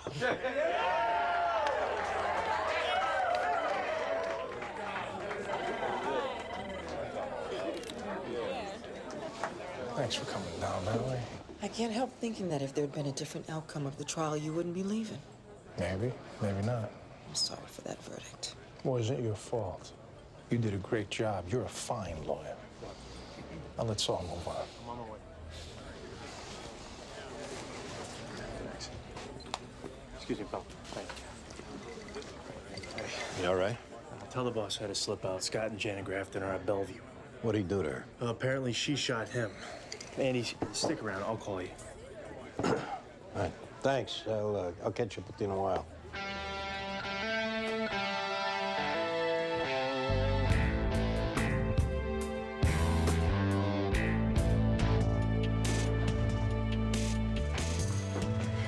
Janet, Is Scott gonna make it? you got him in the shoulder. He lost a lot of blood, but he's stabilized now. Thank God. What happened? I was packing up. He came home drunk and started yelling at me. How could I do this to him? How many times have I screwed this guy? And then he hit me. I told him to back off and to give me 5 minutes to clear out. He went and got a bat and started breaking things up. And I pulled my ankle piece on him and I told him to stop. And then he came at me. And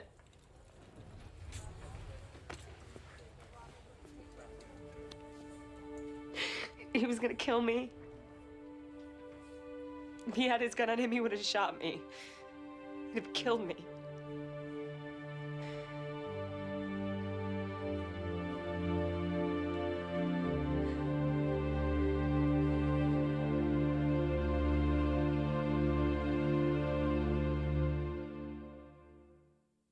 Previously on NYPD Blue. What kind of asshole has the nerve to send a truck full of boxes before you're even gone? Gentlemen and ladies of the 15th, I have arrived.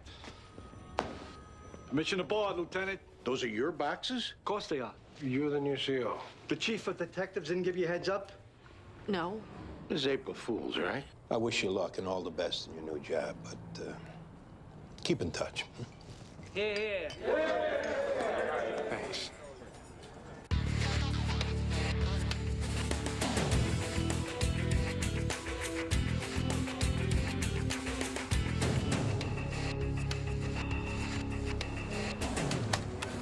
What do we got? Tony DeKeys, shot repeatedly. Who called it in? Old lady, lives across the street. She heard the shots, but she didn't look in time to see who did it. It doesn't look like a robbery. He was shot through the window. He's wearing colors, could be gang-related. Worth looking into. Hey, who's this? Hey, I'm Hatcher. And? Stan Hatcher, the borough's assignment to your squad. Effective when? Today. You didn't know about this? First we've heard. I talked to your boss yesterday and this morning. He's the one who told me to respond to this. Gibson. Look, I don't want to step on any toes here, so... Hey, man, don't worry about it. John Clark. Hey, good to meet you. You too. Andy Sipowicz. Stan Hatcher. Where do I know that name from? The school bus of blind kids that was saved from plunging off the bridge. That was me. Greg Medaway. Hey, how's it going? Yeah, Baldwin Jones. What's up, man? Where were you before this, Stan? 7-2? So what are we looking at here? DOA blackmail. No witnesses, no signs of a robbery. Wearing those colors? Gotta be blood. We picked up on that. Somebody should talk to the Latin Kings. Why them? Word I'm hearing is some blood made inappropriate remarks to the girlfriend of a high-up Latin king. Lots of threats going back and forth since. And you got this word how? I used to work the gang unit. Still keep my ear to the ground. Run with it. Done. All right, we'll get a canvas started. Hey, it's Hatcher. Yeah. Seems all right. Stan Hatcher. I know that name from somewhere. Yeah. He's the one who saved the school bus. How's the new guy? Witty. He didn't raise any flags. Regardless. How about making a call to the 7-2, see what they got on this guy, Stan Hatcher? Run a credit check, too? I'll see what I can do. The hell was that? African gray parrot. Sergeant Gibson brought it in this morning. It's quite vocal. Gentlemen, what do we got? DOA blackmail, maybe gang-related. What's with the bird? Who, him? Yeah. Oh, that's the colonel. Had him for years. Friendly as a dog. Keeping him here? Yeah, but trust me, after a couple hours, you'll completely tune him out. Natural mimics the African gray. They hear something, they pick it right up. When the colonel says hello, you swear it was the wife. It's uncanny. This is a workplace, Gibson. I'm telling you, give him time. You'll fall in love. You must be Hatcher. Sergeant Edward Gibson. Welcome to the best squad in the city. Glad to be here. John Irvin? What's up, man? Hey, man. How much? Hi, Connie McDowell. Look at you, ready to pop. Yeah, I'm on the way. With the help of certain people who shall not be named. Oh, really? So how about getting him set up, Gibson? Me and Andy go way back, which is why he calls me Gibson instead of Sergeant. Yeah, so, I'm assuming this is gonna be your desk, but this is my last day before I start my maternity leave, No problem. I don't spend much time at the desk anyway. Hey, Reed Ortiz. Hey, Stan Hatcher. So where are we at as far as background on his DOA? Well, I ran him through the gang unit. They said the DOA was a hardcore gangbanger with Avenue D bloods. My contact says one of the DOA's homeboys made a move on the girlfriend of a guy named Wilmer Lopez. The Latin King. Bingo. Wilmer goes by the name King Jazz. Well, we'll head out to talk to him. Sounds good. This kid's sharp, huh? Keep the door closed or I'm getting some duct tape. Ed Boyanovich, I need to talk to somebody. My daughter's been kidnapped. Hey, Detective Jones, Boy, let's go talk to him.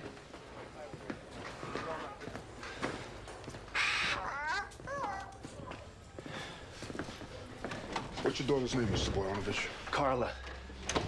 She's 15. She's been seeing this boy, Charles Slocum. They go to the Kendall School. She's a sophomore. He's a senior, rich kid. Does that factor in? He factors in. He's taking her to nightclubs, parties. She starts coming home after curfew. I call to talk to his parents. They're not around. When's the last time you saw your daughter? 2 nights ago. And it had been really so calm around the house the last few weeks. She said her and Slocum broke up. But then I get home about 9:30 and there's a note on the chalkboard by the fridge. You can't stop me. Did you call Slocum's place? Hell yes, I did. No answer. So I go over his building. I watch the doorman talk on the house phone for like 5 minutes. And he's got the brass to tell me that nobody's home. I get in his face, he threatens to call the cops on me. All right, we'll go talk to Slocum. What am I supposed to do? This kid is basically holding my daughter hostage. Sir, understanding how frustrating it is, we wouldn't call it a kidnapping. It's more of a runaway situation. But you don't understand. Carla is a young 15. She only just started coming out of her shell after her mom died 3 years ago. And she meets this older, rich kid, and she's completely starry-eyed.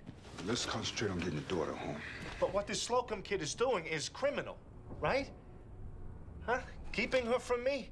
That's breaking the law. Give us Slocum's address, we'll talk to him. Even though his family has money, he don't get no special treatment, right?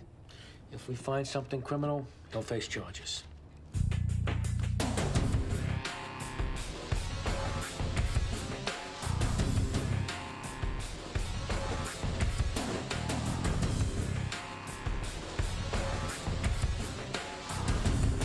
Wilmer Lopez? Are you Wilmer Lopez? I don't know that name.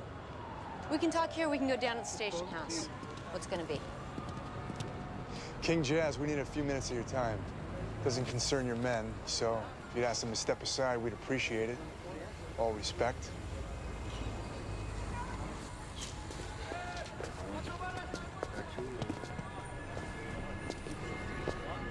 So what's this about? You know Tony DeKeese? No, what about him? Well, we heard there was a dispute with the Avenue D Bloods over a woman named Teresa Guzman. That's your girlfriend, right? Yeah, that's right. But there's no dispute with the Bloods, though. One of them didn't hit on your girl? There weren't threats made? No. All right, let's go. We'll talk at our office. All right. Dispute's been settled. Tribute's been paid. Are you saying there was no termination order on DeKeys? You saying this guy got killed? Yeah. Well, it didn't come from us. Tribute was paid. Where were you this morning between 8 and 9? Are you treated with respect? So I'll tell you. This morning at 8, I took my mom to physical therapy. She's got a bad hip. Where'd you take her? To the Y on 6th. Can anyone confirm that? My mom, people at the Y. And you don't know anything about DeKeys getting killed. Whatever happened to that blood, ain't no business of the Kings. If you need anything else, we'll let you know. Appreciate your time. No problem.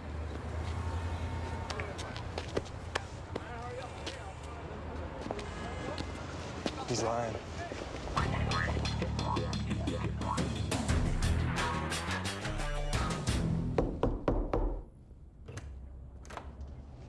Charlie Slocum? Yeah? Detective Jones on Medavoy. Can we come in? I'm not skipping school. I'm just not feeling well. This isn't about that. Mind if we come in, Charlie? You want to get sick, too? The reason you're the ones inside? No. Come on in. It's Charles, by the way. All right, Charles. You know Carla Boyanovich? She's my girlfriend. Why? Well, when did you see Carla last? Day before yesterday at school? You haven't seen or heard from her since? No. She called me that night. What's going on? She okay? You know anything about her running away? No. Is that what she did? Did she say anything on the phone that seemed off? She was bitching about her dad as usual. And if she ran away, I can understand why. He's a major league asshole. So she's not here with you? No. Where are your parents? A Buddhist retreat in Western Massachusetts. The maid's here, though, if you want to talk to her. So if we take a look around, we're not gonna find Carla hiding in a broom closet. I swear, I don't know where she is. All I know is her dad should ease up on her. Charles, the situation with you, Carla, and her dad, we'd rather not get involved. But if you're lying, we're gonna have to. You'll be sorry we did. I'm not lying. Let me take that look around anyway. Be my guest.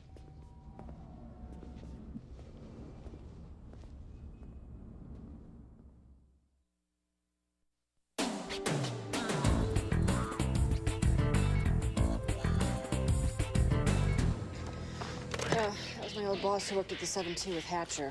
He said Hatcher only worked there a few months. Why'd he leave? He didn't say, and when I asked him what kind of guy Hatcher was, he said he was fine. Fine. What does that mean?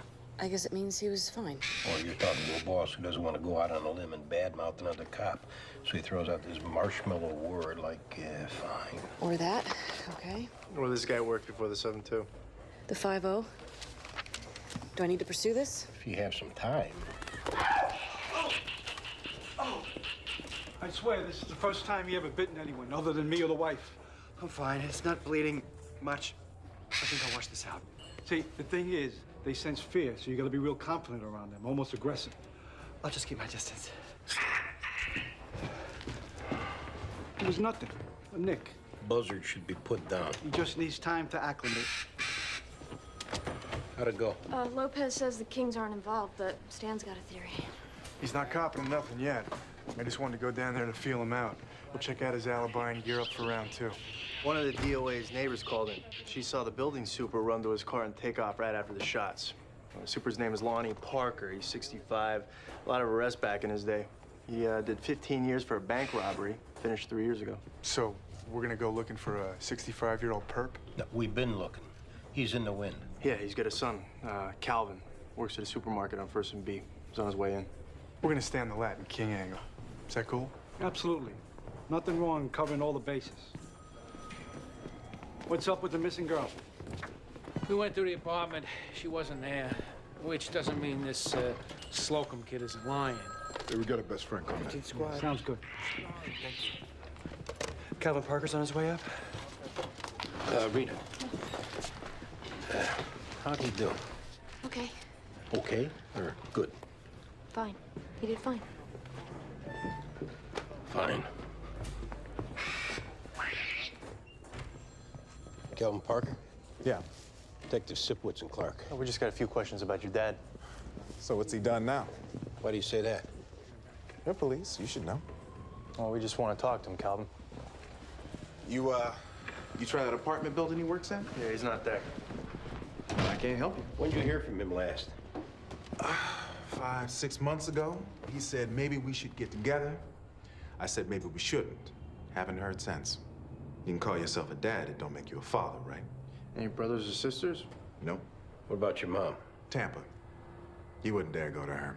All he did was cause her grief, broken promises, and that's when he wasn't in prison.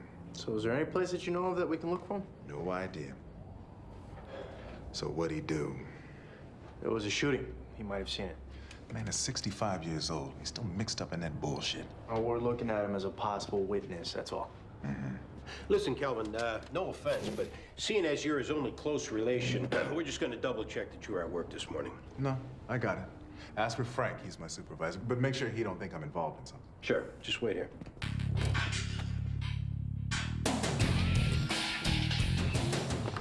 Thanks for coming in, Madison. Sure. Now tell me, how long have you known Carla Boyanovich? Since she started at Kendall. 2 years ago, I guess. Why? Well, it looks like she maybe took an unscheduled vacation without telling her dad. You know anything about her? No. What kind of a girl is she? Kind of innocent because her dad's so overprotective. I think maybe she's self-conscious because her family doesn't have as much money as the other students. As much money as Charles Slocum's family, for example? I guess. Have you spoken with Carla today? Nope. When did you see her last? At school 2 days ago. Did she say anything about going away or Trouble at home? No. No. There's something on your mind, Madison? You think Carla's okay, right? Well, at this point, we don't know anything. Why do you ask? I mean, if you thought that something was really wrong, you'd say so, right? The only way we can do that is if we have all the information. Yeah, if you know anything, you should tell us. About 2 weeks ago, Carla told me she was pregnant. Is Charles the father? Yeah. She's pretty freaked out. She afraid to tell her father? Yeah, and Charles. Why is she afraid of Charles? Because she isn't gonna have an abortion. She thought that might scare him away.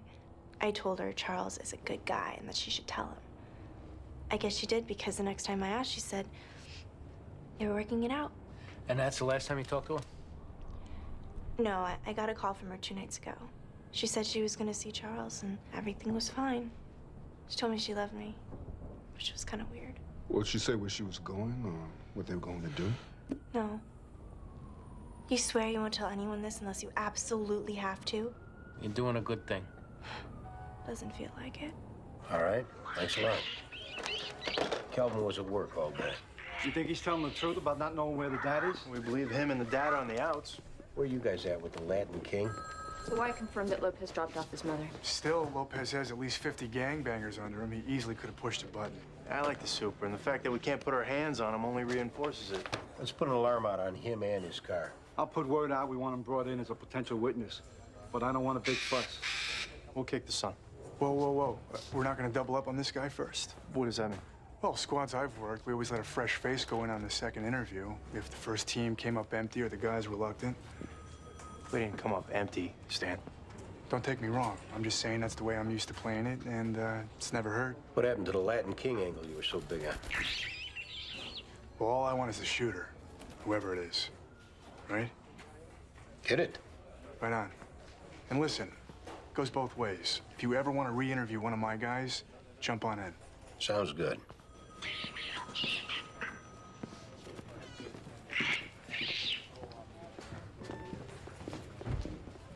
Let's go see what he's got.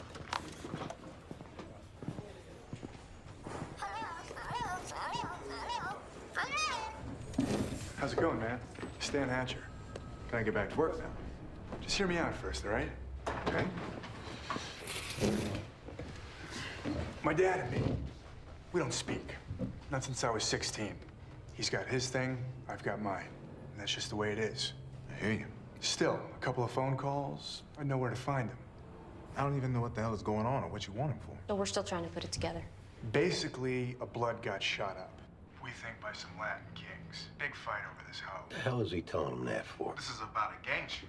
Well, that's one theory. We're pretty confident. My dad ain't no gangbanger, that much I know. We know he was there, though. We figure he saw it go down and got scared. All we want to do is talk to him. Okay, A guy like your dad, he knows people, right? I guess. He's in trouble. There's got to be somebody he's going to reach out to, right? Might be. I'm thinking you might know a couple of names. Keeping in mind that the Kings are probably looking for him, and ain't nobody going to like what they do when they catch up to him. I really don't want to get back into dealing with him. You have to. And then you'll be done with it. I might know one or two guys. I could get in touch with them. I'll tell them what you said. I mean, I'll try. All we can ask.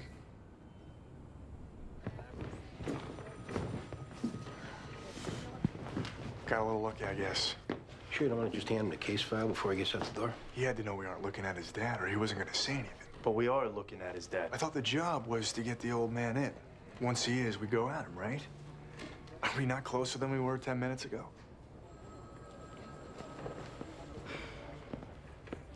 Don't look at me. Letting him in there was your idea.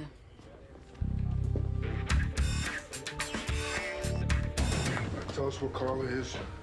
You can walk out of here, we'll forget this whole thing. I told you. I don't know. But you knew she was pregnant with your kid.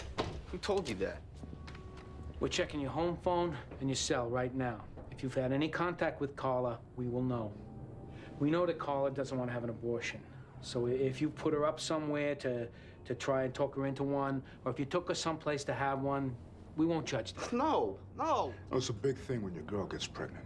All sorts of stuff can go through your head and cloud your judgment. I didn't want Carla to have an abortion. Then where is she? Because whatever's going on here, Carla's got to go home, period. We haven't brought up criminal charges, but if you keep stonewalling us, we can talk about kidnapping, statutory rape, obstruction of justice. Don't understand. It was nothing like that. What was nothing like that? I'm gonna get pissed here in about 2 seconds. We wanted to do something beautiful, but I couldn't do it. Do what? We had a pact. We talked it over and we made a pact. What kind of pact? If Carla had the baby, her father would never let us be together. And we couldn't get rid of the baby, so we made a pact. Charles, is Carla okay? She wanted to go first. She said she couldn't watch me. But when I reached for the gun, I couldn't do it. Where is she? A building on 3rd. Let's go.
So,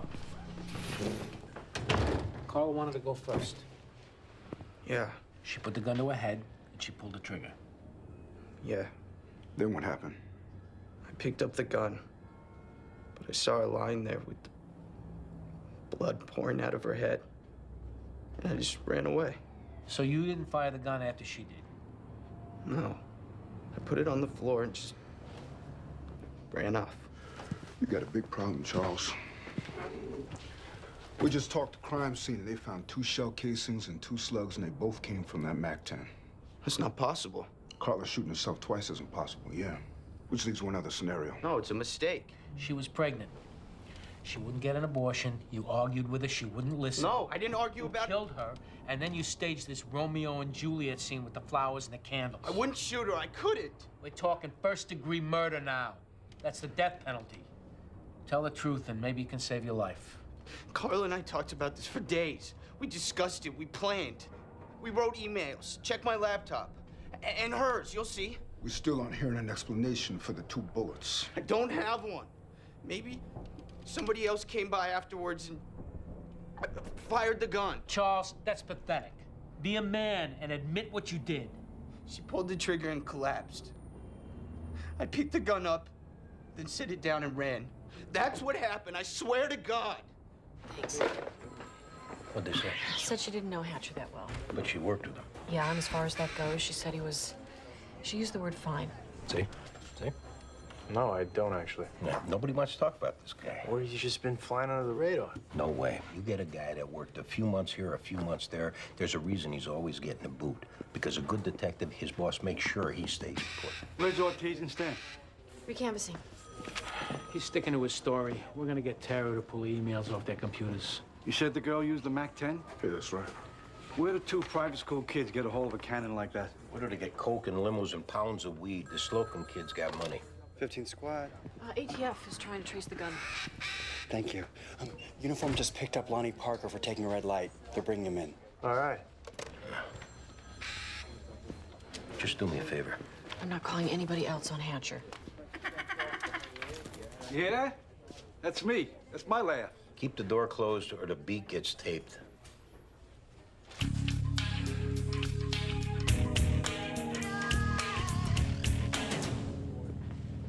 No, 15. Place looks exactly like it was in 71. Yeah. Cause I tell you, I went to this barber shop I used to go to over on 3rd Avenue.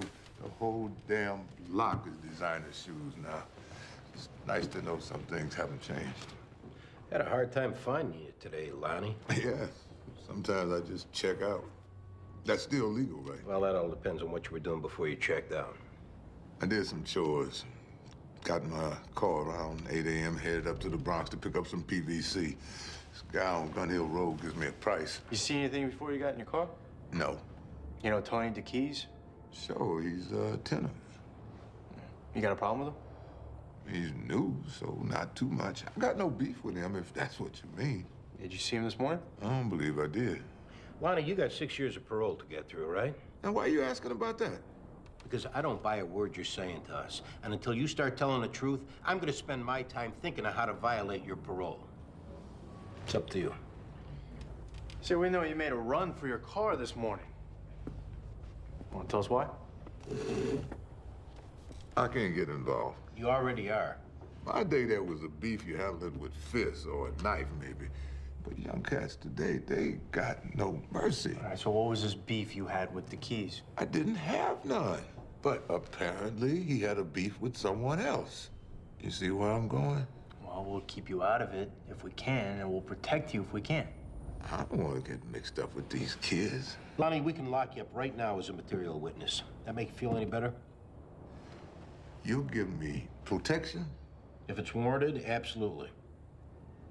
I come out of my building, saw Tony in his car, and these 2 Spanish kids walk up to him. Not a word. Nothing. I hightailed it out of there. You recognize the 2 Spanish guys? Don't know their names. I've seen them. They're Latin kings. I figured it was some gang thing. Everybody knows Tony was a blood. I will need you to stick around and show you some photos. Yeah. All right. You speak to your son recently, Lonnie? Calvin? Haven't heard from him in months. Why? Is he okay? Yeah. Hey, he says it was 2 Latin kings. Doesn't know their names, but he's gonna look at some mugshots. We're gonna get him up to Anacron. Oh, thanks. We'll go get Wilmer Lopez. We'll be back. He's enthusiastic. Let's dump Calvin's phones. I want to know if his dad called in. Yeah, good. Check on any payphones around the supermarket, too. What's up? I just talked to ballistics on your suicide. The MAC-10 that you found at the scene, it was modified for automatic fire. They're saying 1 trigger pull could have fired 2 bullets. So maybe she did shoot herself. Also, I ran the gun through ATF. They say the gun was from a shipment that was stolen out of Providence. They picked up the gun dealer a few months back. Is there a connection? Well, Slocum's brother, Peter Slocum, was arrested in Providence for dealing meth out of his dorm room 2 years ago. So Providence PD is going to take the brother's photo, show it to the gun dealer, see if he picks it out. All right, well, let us know when they get back to you. We're still working with Taro on getting the emails off their computers. Okay.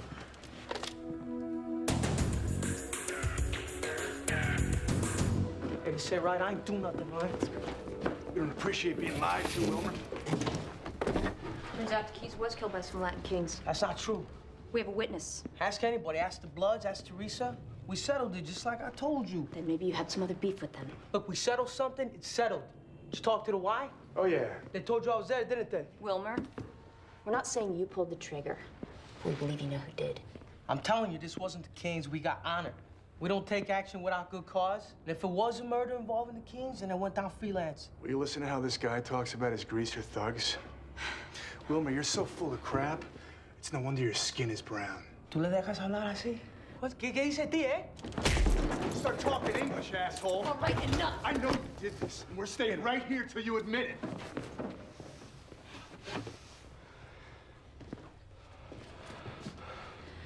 All right, we're gonna give you a minute. When we come back in here, we want the real story. I already told it to you.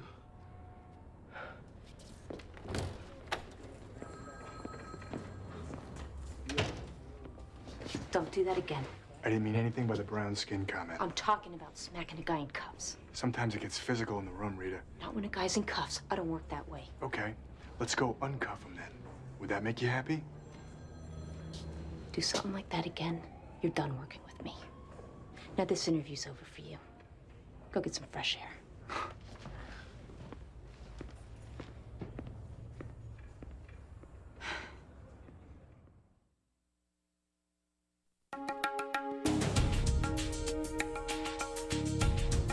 place we're going is a garden, green and filled with life. The path is hard, but once there, you, me, and the baby will be entombed in bliss forever. Trying to woo me there, Missy? Actually, it's an email from Charles Slocum to the DOA girl. Ah, okay. And it's hard being a teen.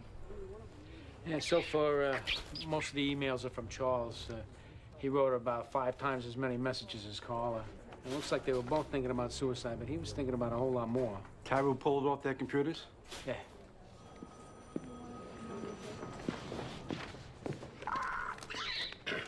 How'd it go? Lopez still says it's not the Kings. I'm starting to believe him. Where's Hatcher? I don't know. I was here in the room, and don't say fine. He's got a different style, but we'll work it out. See? See? See what? He's got her throwing out marshmallows, too. This guy's a problem. Andy, phone dumps came in. Bunch of calls between Calvin and his dad's cell. The first was 15 minutes after the shooting. How about after we talked to Calvin? Yeah, calls back and forth then, too. Who do we go at first, the son? Yeah, definitely. Hey, here's a few more emails off those computers. Hey, you're from Carol? Yeah? Come walk with me here. Check this out. Email receipt for Charles Slocum. By the dealer in Providence confirmed you sold the Mac 10 to Slocum's brother. We got a lot to talk about with Charles.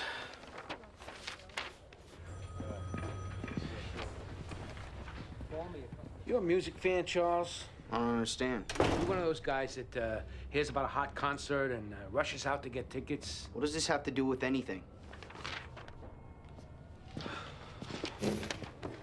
We found this receipt on your computer.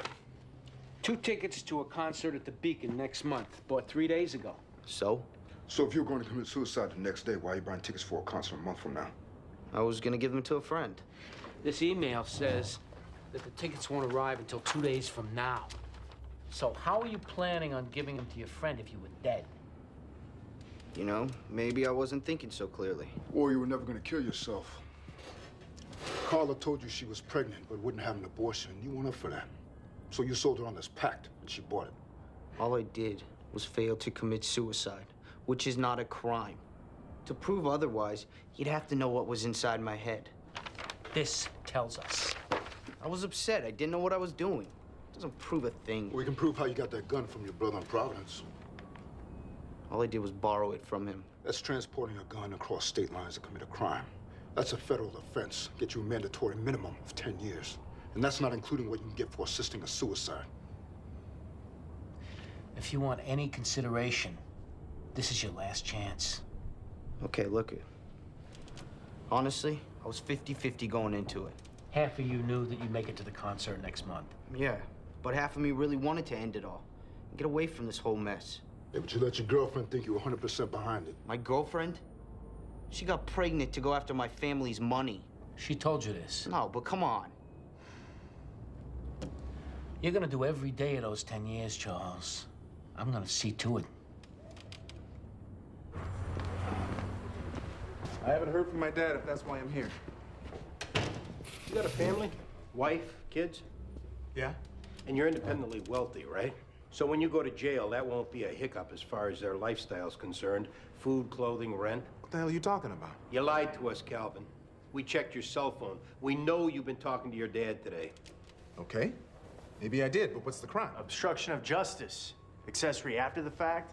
A couple other fancy legal terms that you'll be able to contemplate during your 5 years in jail. 5 years? I didn't do anything. Then what were the phone calls about? Okay. First time he called, he said that he was in trouble. I said to turn himself in. He said that he would die in prison if he did. After you talked to us, what'd you tell your dad? 5 years, Calvin. No joke. Did you tell him to play up the witness angle? Yeah. And that other detective said that it might be Latin Kings involved. So I told my dad he might want to use that too. You involved in this, Calvin? No. No. I'd never killed someone. I'm not like my dad. And why you been lying? He's a screw-up. And I hate him for it. But he's my dad. I can't just turn my back on him. Get in. I'm under arrest? You're staying here until we talk to your dad. Let's go.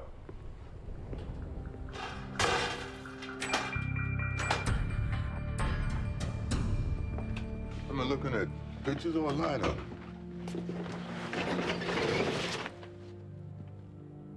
What's he done? Lied to us all day trying to cover your ass.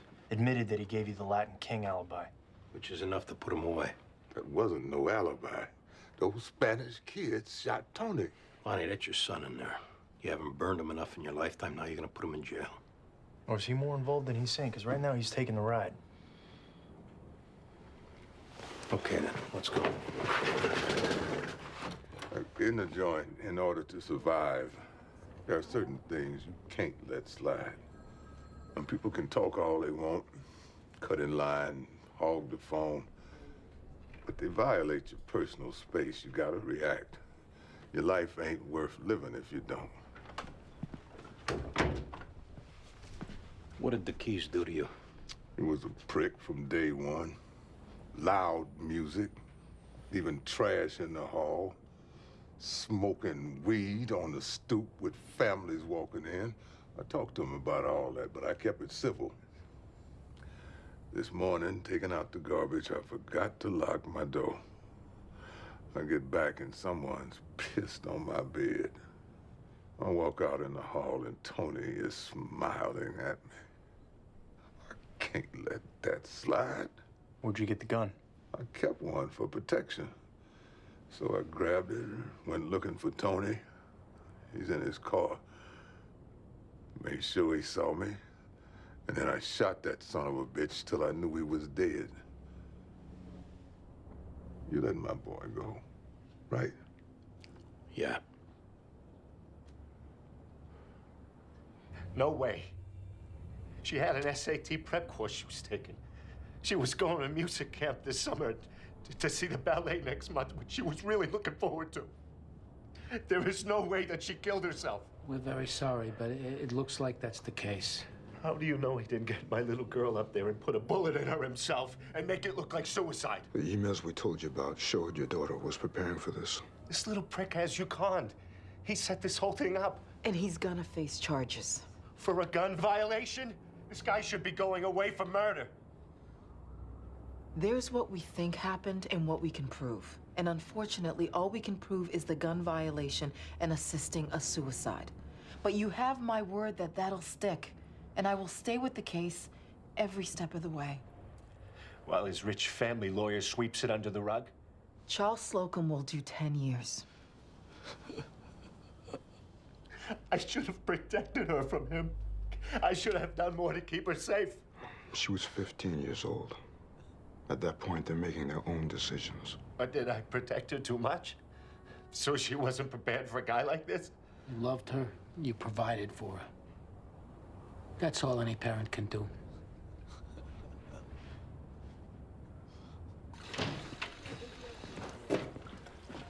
Heard you call it up. Yeah. Congrats on that. Hey, asking around before I got here, I was told you're the man.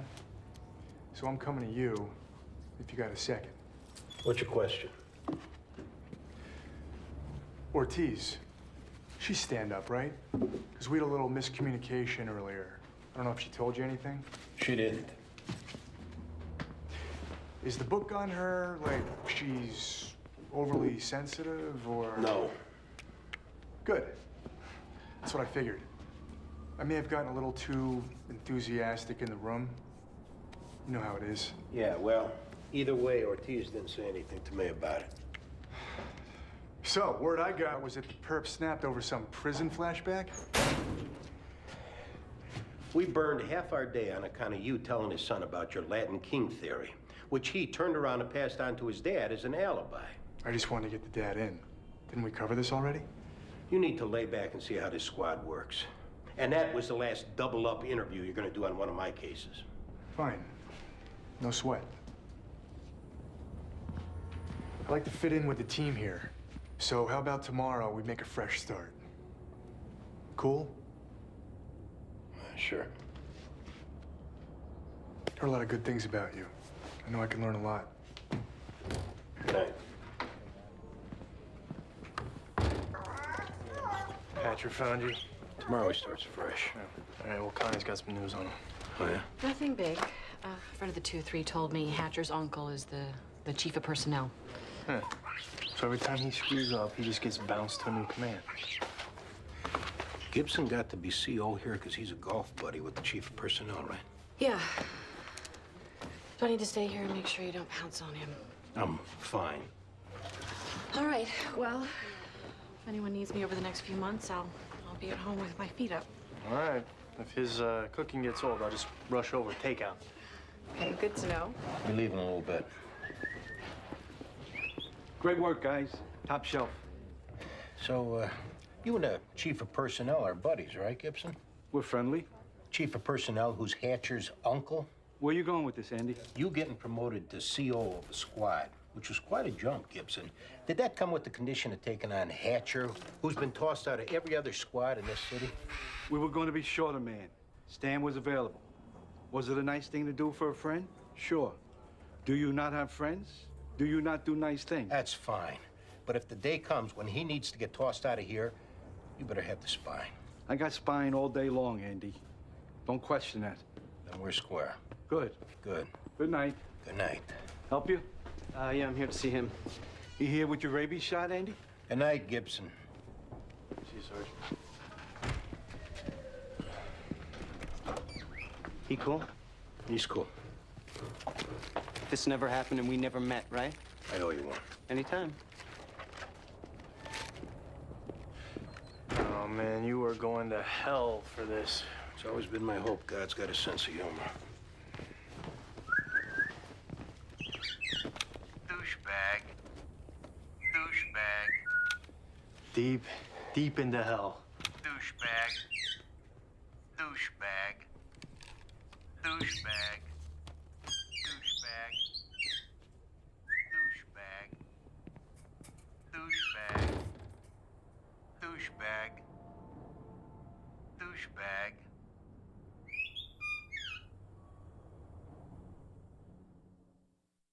Previously on NYPD Blue.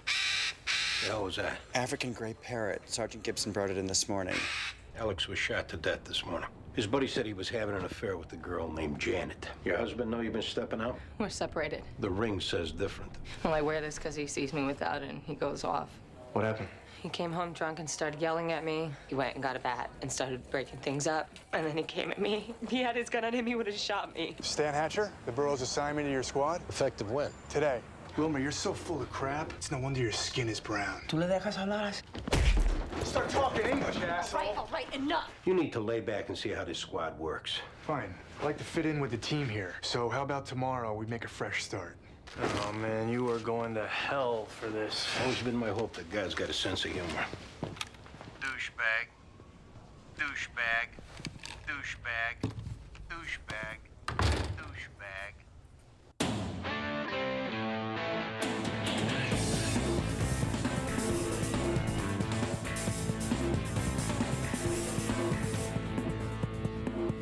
Morning, Bright Eyes. You're in early. Fives. You're huggable as a porcupine, Sipowicz, but you got an admirable work ethic. Thanks, Sarge. Permission aboard, Colonel. Douchebag. Yeah, I was going to mention that. There's something wrong with your bird. Douchebag. It's been saying that ever since I got in, loud. I don't know where it could have got it from. 15 squad, Sergeant Gibson. Douchebag. Nothing, Inspector. That was nothing. Uh-huh. Thanks, Inspector. DOA 4884 site. I'll call the others. Gibson, we got crime victims that come in here. Those assholes on night watch, Boyce and Dabrowski.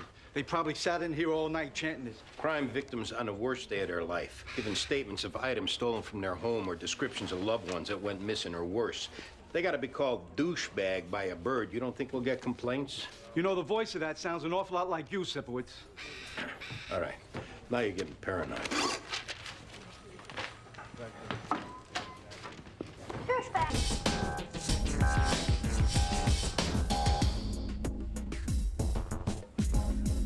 Helen Stoles. Parent suicide. Young girl. Hate to see that. Who found her? Super. Her boss stopped by, offered missing 2 days of work. He got the super to open the door. Where's the boss? I got his statement and kicked him. You kicked him? Yeah. I got his info. I could get him back. Where'd she work? St. Luke's Hospital, night shift, clerical job. Boss says she been depressed lately? He said he hadn't noticed, but she was never real talkative. How long she worked there? 1 year. She got family? Not in town. Boyfriend? He didn't think so. Why? She was a loner. Want me to get the boss back? I got his home, cell, pager, height, weight, date of birth, astrological sign. When it's my case, I just generally like to speak face to face with people involved. Sure. Start a canvas, see what the neighbors say. Later. Did you see the suicide note on the counter? It's a long one. What's your take on this, Hatcher? Stairs out of my way. I got no beef with them. The note? It says she was kidnapped and held for 2 months last year. The guy drugged her and raped her, kept her starving and naked. She didn't report to the police out of shame, but she got a partial plate on the perp's van. I never saw him when he abducted me or when he let me go, and I never got a clear look at his face when I was in the basement. I was fed through a slot in the door, and I would always fall asleep after I ate. When I'd wake up, it'd be hours later, and I could tell I'd been raped. That was the DOA's stepmother in Waukegan. She says she talked to Helen 2 weeks ago. She sounded normal. Stepmom know anything about the girl being kidnapped? First she'd heard of it. What about going missing 2 months last year? The stepmom said that Helen was pretty sporadic calling home, so they wouldn't have noticed. DOA have any history of mental illness? None. But she did have a nasty meth problem in high school. 2 stints in rehab. A neighbor said the DOA kept to herself, no visitors. Landlord said she missed last July and August rent. Out of the blue, she reappeared and paid up. She didn't say nothing about this to anybody? Got a hit off the partial plate in the DOA's note. It's a Dodge van registered to a Paul Grady, Queens address. Wife said he's at work, dry cleaners in Chelsea. Yeah, this Grady got a record? Nothing. Making progress. 10 minutes, he hasn't mentioned a word. Just a matter of negative conditioning. So if he says the word again, you got to nail him with a quick naughty bird. Yeah, we're gonna be running around like lunatics all day yelling naughty bird. We're grabbing a guy up. Who? I'll fill you in, Sarge. I was told downstairs to speak to a detective. How can we help you, man? Something very dear to me was stolen, and I'm afraid I know who took it. Come on this way, yeah. Detective Metaboy and Detective Jones. Veronica Lewis? Douchebag! Just talking parrot, man. I was mistrained at the pet store. Naughty bird! I'm a little embarrassed coming here to air out family laundry. What, a family member stole something from you? A diamond ring. It was a gift from my late husband. Well, who is it you think might have taken it? My nephew, Tim. He's staying at my house in the spare room. His mother's in California, and I'm trying to take care of him until he gets work. No. Is your nephew the only one with access to the apartment? No, I have a maid, and a handyman came through last week, but it's Tim. He's had his struggles. Drugs? Mainly, but he insists he's clean. I don't know. Have you talked to him about the ring? He denies it. But my maid has been with me for 30 years, my handyman for 20, so... Well, we'll have a conversation with him. What if it wasn't Tim? I don't want to alienate him or my sister. How about we tell your nephew that you're not behind the investigation, that it's a mandatory requirement of the insurance company? Oh, that would be very kind. If you don't mind, we need you to make out a report. Of course. Sit down. It's the first time at a police station, Mr. Grady? Yeah, you bet. Now we'll make it painless as we can. You drive a blue Dodge van with this license plate right there? Yes. You the main person driving it or other people too? Well, it's Helio who works for me. He drives it sometimes. Marcus also. It depends on who's doing the deliveries on a given day. We're a full-service laundry. So why do you ask? You know a woman named Helen Stoles? I don't think so. She says she knows you. I don't think I've ever heard the name. I'm gonna show you a photograph, Mr. Grady. Would you tell me if you recognize a woman in it? Oh, my God. Is that woman dead? Yeah. And we think there's a possibility you had contact with her when she was alive. If that's the case, Mr. Grady, we need to know now. Study the picture a little more. You know, About 6 months ago, this disturbed woman came to our door around 2 in the morning. This filthy, dirty, clothes all torn, glassy-eyed. That might be her. She came to your door and did what? Just asked if she could come in and sit down and have some water. And you let her in? Well, I thought she'd been attacked. I was gonna call the police, but then she started screaming and calling me all kinds of names, and then she just ran out the door. Your wife see this woman? Absolutely. There was no sleeping through it. Did you ever call the police that night? I just wanted her out and the door locked behind her. I guess I should have, especially if that's her in the photo. Would you mind sticking around for a little bit? We need to check a few things out. Okay.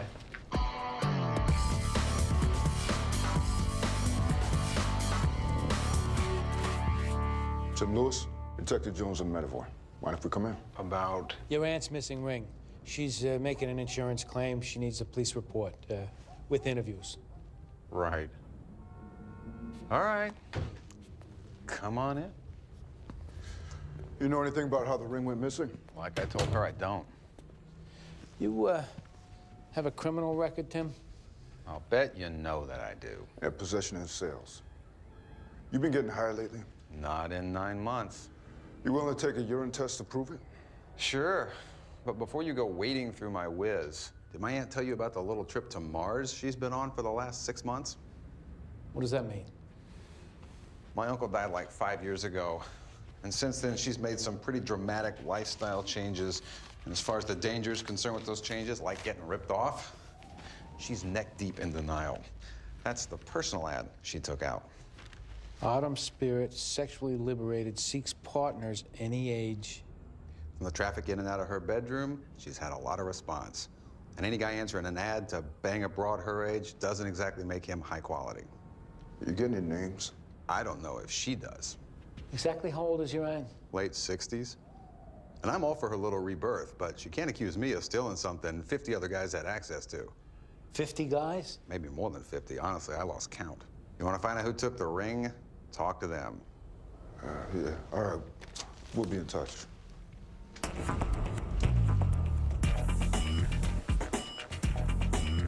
Ready, bird. Ready, bird. Ready, bird. All right. All right. Thanks, Miss Grady. She confirms what her husband said. Girl showed up at 2 in the morning, freaked out. Same story down the line. Maybe our DOA was drugged out, delusional. Made up the thing about Grady's license plate. I've seen the van in his driveway when she knocked on his door that night. Ready, bird. Our DOA I'm talking about. Yeah, I heard you. Yeah, maybe she made it up. It's still pretty elaborate. Thank you. Ready, bird. I got something might be worth looking into. A girl named Gina Bell reported being abducted off Orange Street in Brooklyn Heights 2 years ago. Case is still active. She got abducted, that it? Well, she said she was held for a few weeks, drugged, raped. She lives on Clinton. We'll get her in. Maybe, Rita and me could? We got it. But widen out the net to Jersey and Connecticut. Anything pops with a similar MO, it's all yours. Done. Ready, bird. Ready, bird. Ready, bird. We're leaving again. We'll be back.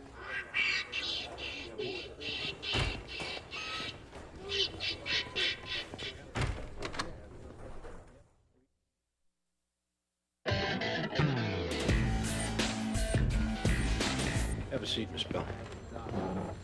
Can I ask why you're looking into my case now? So long after it happened? We found similar circumstances in another case. Another girl. It's possible. We need to hear what happened to you to be sure. Your report said you were abducted in Brooklyn?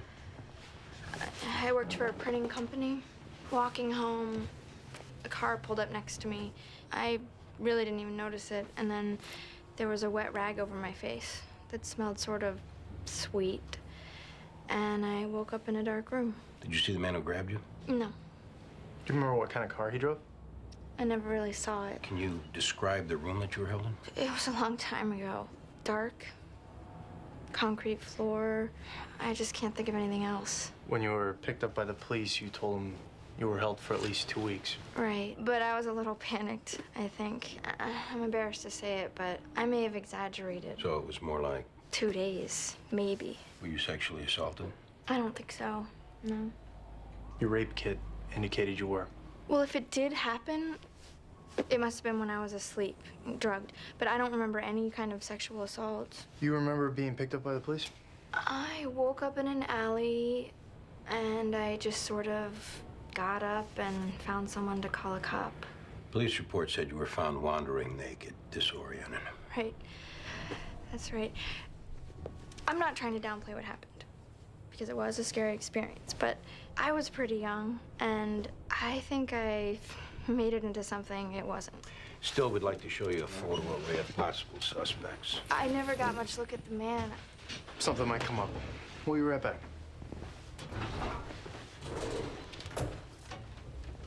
When Tim said 50 men, I'm sure he said it spitefully, but really it's not too terribly far off. Have they all been to your apartment?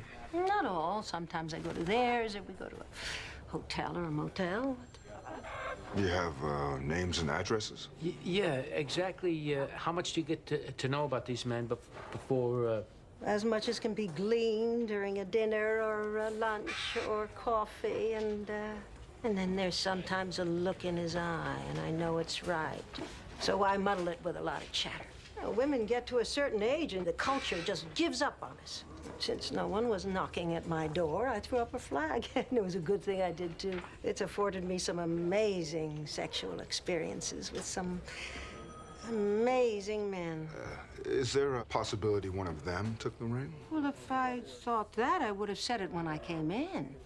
I've got nothing to hide. Still, and we're not ruling him out, but your nephew taking the ring and him being so available doesn't fit the standard profile. And neither does his willingness to take a drug test. I really don't want to drag anyone in here unjustly. But this may take a while. Sure. Gina Bell couldn't ID Grady. We got another abduction case. Martha Henstridge, Jersey City, grabbed off the street, held for a month. It's all yours. Excellent. Read it. I'll sit on him. Officer Grafton. Actually, I'm back to Vecchio. What brings you? You got a minute? Yeah, sure.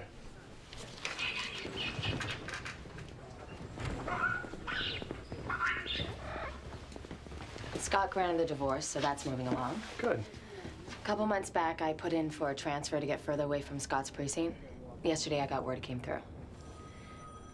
Anyway, I got transferred here. Good. You all right with it? Yeah, why wouldn't I be? You calling early intervention on Scott got a lot of the cops talking. And I'm the first one to stand up and say it was the smartest thing anyone could have done, but my being at the 15th might bring that kind of talk here. I got no problem with it. You know how cops can be. Yeah, I do know. And I got no problem with it. Good. Because I'm looking forward to the transfer. See you around the house.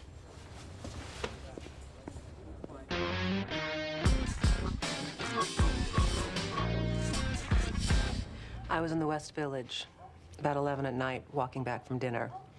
A man grabbed me from behind, and I guess he must have injected me with some kind of sedative, because I went right out. And where'd you wake up? In this man's basement. It was like a torture chamber. Like torture instruments? Could you be specific? There was a table with restraints on it, handcuffs chained to the wall. He'd bring in a bamboo cane that he'd use to beat the back of my legs. It was medieval. You mentioned being held almost a month. How were you fed? Through a slot in the door. I'd eat, then wake up, very sore, sexually violated, bruised. Was there anyone else involved, or just the one man? Sometimes I did hear a second voice through the wall, but he was the only one I saw. You saw the man's face? Once. For a second. When I finally figured out the food was drugged, I stopped eating, hoping to escape. He opened the door, and I saw him in the light. Then he closed the door right away and came back with a mask on and a taser gun. He subdued me and gave me an injection, and then he raped me. Well, if you don't mind me saying, very open about this. Lots of therapy and group counseling, and now I help other victims. Bless you for that. Could you tell us if you see him here? Oh, my God.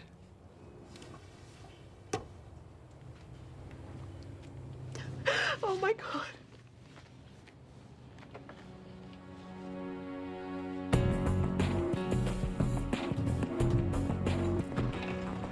Gentlemen. Come here, Paul. Sit down. You know the name Martha Henstridge? No. Maybe you don't bother with names, huh? All you need is a limp, drugged-out body to torture. You've got me confused with somebody else. You were identified, Paul. You snatched her off the street, held her for 6 weeks. I'm totally baffled by We this. are going to go to your house. We're going to scour your kidnap van. We'll gather mountains of evidence against you. So talk now, Paul, or you're going to be buried I'm by a dry cleaner. That's why I have a van, not to kidnap people. You were identified. That means you are under arrest. That means you can take your shot at a trial or give us an explanation of why you kidnapped this woman and raped her and tortured her so we can find some way to present you as a decent human being. Then we'll talk about Helen Stoll. I already said I don't know. Who told her. the exact same story as Martha Henstridge. Kidnapped in your van, held in your dungeon. Only Helen told the story in a suicide note. Yeah, you drove her to suicide, Paul. How do you think a judge is gonna look at that? That woman in the photo you showed me, she committed suicide. We getting through now. It's not just rape and kidnapping. Now you're looking at a murder. I'm not saying I did anything, but how could a suicide ever be considered murder? Anytime someone dies as a result of a crime, it's felony murder. I need a minute to think. Great. We'll use that time to search your house. You don't have my permission for that. I think we'll be able to get a warrant. Let's go.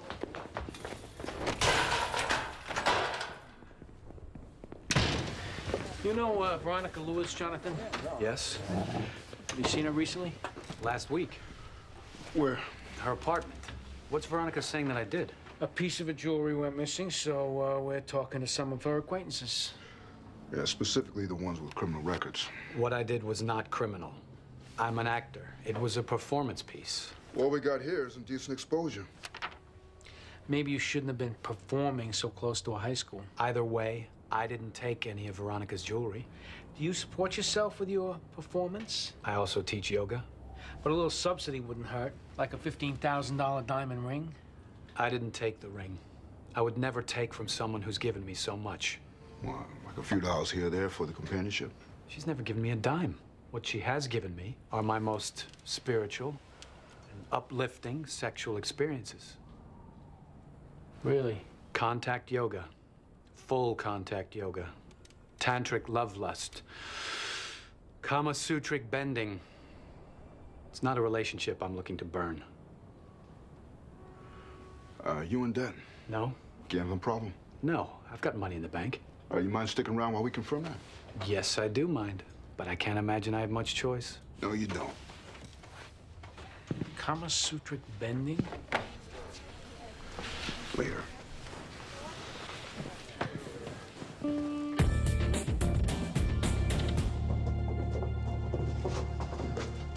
Doorway here. Locked. Slot in the door.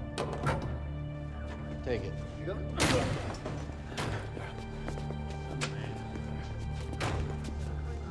Cuffs on the wall. Bed with restraints. Exactly what Martha Henstridge described. This guy's wife backed up his story about our DOA coming to the door acting crazy. Yeah, she laid it out same as he did. Yeah, so she's covering for him. Where is she? Neighbor said she's at work. It'd be my honor to bring her in. Yeah, okay. Just bring her in and get her stowed. Got it.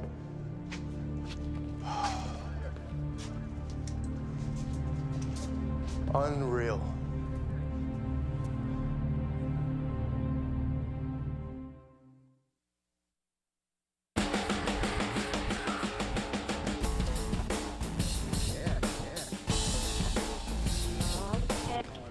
Have a seat, Mr. Navarro. Got some questions about you and Veronica Lewis. Okay. You been seeing her socially? Yeah. She know you got a criminal record? No. Or something of hers went missing. You know anything about it? I haven't stolen anything in 17 years. How do you earn a living? I'm between gigs right now. Robbery record, out of work? I didn't take anything from Veronica. Look, she's not looking to press charges. She just wants a return. Is that right? Why are you all smug? Look, I like Veronica. She's a wildcat. But I think she's trying to take you off. Well, what does that mean? Well, maybe looking to scam insurance on whatever this thing is you're talking about. I think she's the one in debt. Where do you get that? She pinched my credit card and some bills off my roll.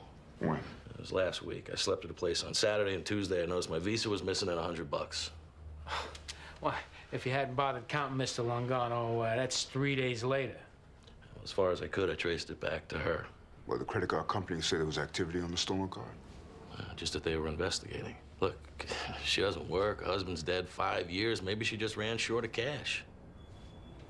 It happens. What the hell happened? I have nothing to say to you, madman. Who did this to you? I have nothing to say. Paul, what did the guy look like? I want to talk to a lawyer. Right now! Get him dressed. Andy, we got Grady's wife in interview 3. Where's Hatcher? I haven't seen him Since when? since we got the wife stood 20 minutes ago. What'd he do? Get your sorry ass in here.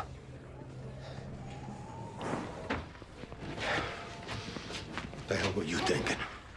I had that dungeon in my head, and what he'd done to those girls, I guess I just lost it. You lost it. I looked in on him, and he had this smug expression, so I wanted to show him how they'd felt. Whoa. What did I say about laying back and learning how the squad works? I know. How are you doing that by smacking around my suspect and stripping him down? Like I said, I just lost it. He is shut down now. Do you understand me? He's lawyered up. Martha Henstridge, who I found who got Grady ID'd, said she'd testify. Martha Henstridge could be taking a powder right now. She could be hit by a bus. Grady was going to talk. You shut him down. Yeah, well, my wife got murdered, so I don't like seeing women preyed on, okay? It's a button, and sometimes I can't stop myself. When was this? 8 years ago. Car bombing. Off a case? A dealer I'd locked up. His boys. They were after her or... Me.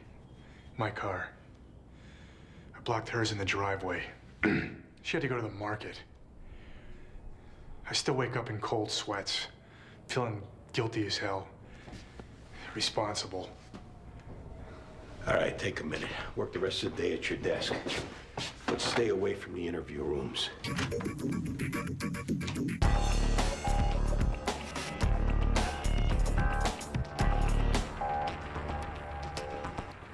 Detective Sipwitz.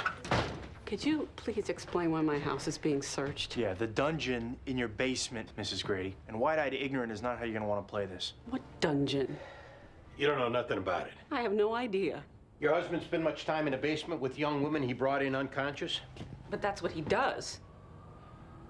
All right, you're gonna need to explain what you just said. I don't think I can tell you. Shouldn't you be talking to the FBI? Ma'am, have you spent some time in a hospital recently? An institution? I'm not crazy. My husband has a confidential position in the... I don't know if I can talk about this. If you don't, he's under arrest and you're under arrest and it'll never get explained. My husband is a deprogrammer for the government. And what does a deprogrammer do? When someone's been brainwashed by a foreign government or a cult, he sorts them out. With handcuffs and whips and dildos. Is that what's down there? I had no idea.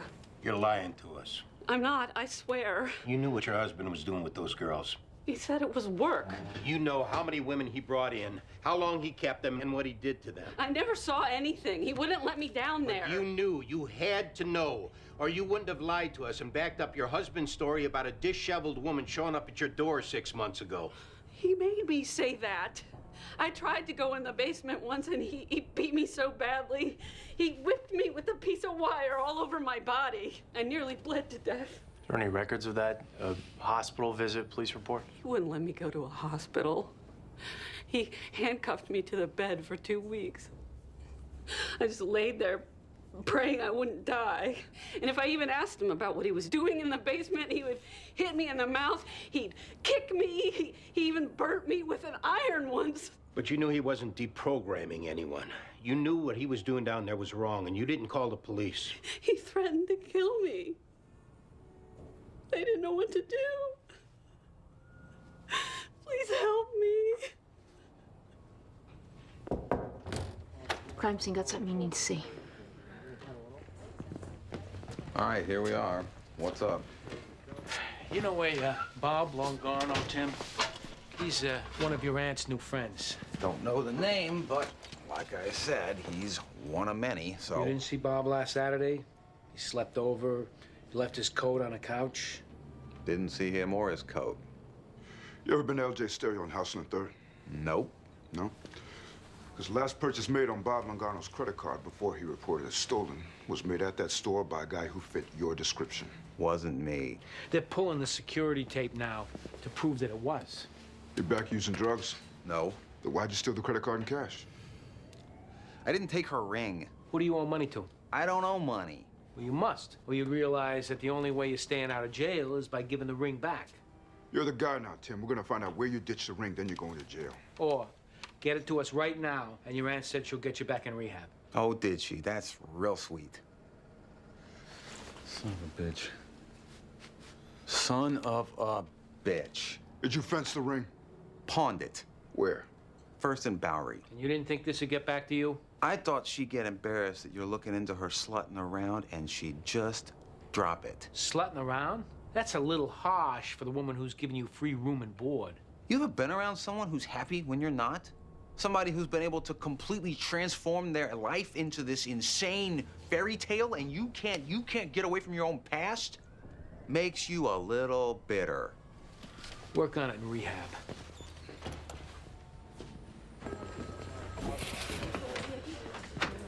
I just don't know what else to tell you. We found a basement dungeon in Queens where a guy was holding women and torturing them. Really? This was found there. It got washed down the drain in the middle of the floor, but the clasp hooked onto the grating. Inscribed with the birthday and love, Mom. Well, I don't know whose this is. Is that your birthday? It is, but It was a gift from your mom, wasn't it? We understand you're not being honest with us earlier in order to avoid having to relive what happened in that basement. I told you nothing happened. Very little. If you don't tell us the truth now, this guy may not go away for very long. We only have one victim who can testify, and that'll get this guy a sentence of 8 years, but he'll be out in 5. If we can establish a pattern, though, he'll never get out. Do you want what happened to you done to somebody else? Of course not. Then help us. Maybe I was there longer than 2 days. How long do you think? Maybe a week. 3 weeks. Were you sexually assaulted?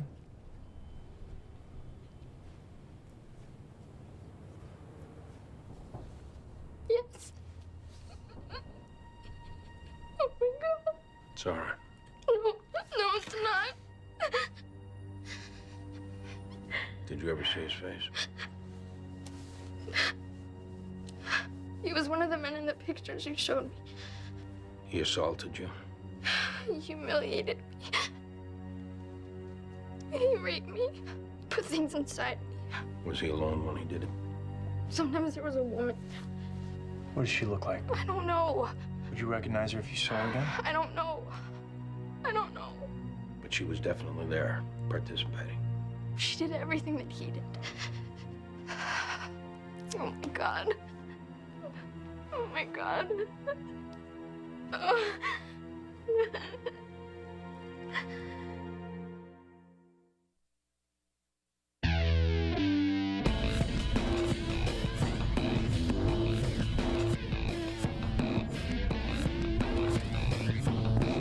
We got another girl who's going to testify against your husband.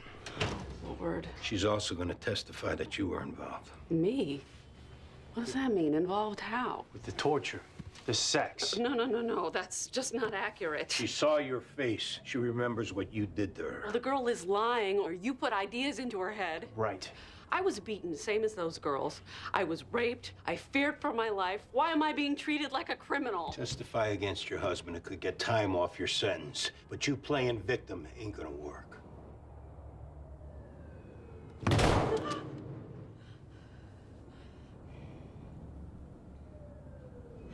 Paul brought home girls. They'd been drugged. He put them in the basement. Then he'd go down there and come up hours later, sometimes covered in blood. Okay. When I asked him what he was doing, he said he was a deprogrammer. No, we're way past this. And when I said I didn't believe him, he beat me and threatened my life. Get to how you participated in the torture. Never. I never did. Do you understand? We have a girl who saw you. A girl with no reason to lie. Well, she is lying because I was never down there. I will tell you who the girls were that my husband kidnapped and how long he kept them, but I will never tell you that I had anything to do with what happened in the basement. No, I am sick with guilt that I didn't do more to help those girls, but I was scared for my life. And that's all I'm gonna say.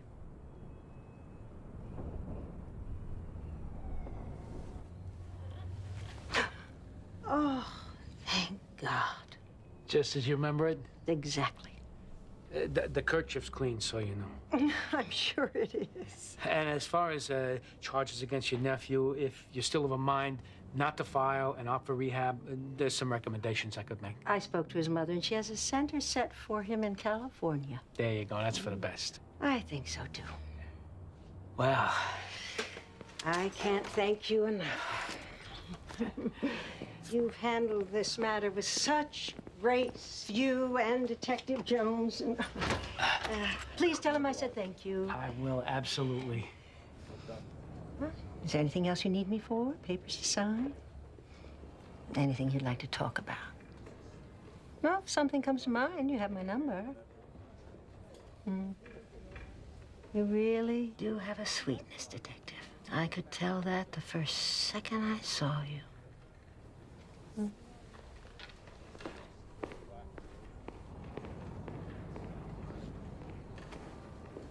Gina Bell saw a photo array with Susan Grady in it. She couldn't ID. It's got to be worth something that she identified there was a female present. Could have been anyone. There's only one woman it could have been. You know it, I know it. But without a clear ID and with Susan Grady playing up the battered wife, She'll make an immunity deal for testimony against her husband. he'll go away forever. You can take comfort in that. Yeah. I'll be in touch. If the husband hadn't lawyered up, we might have got him to turn on the wife and played them off each other. Maybe found out why the hell all this happened in the first place, which now we never will.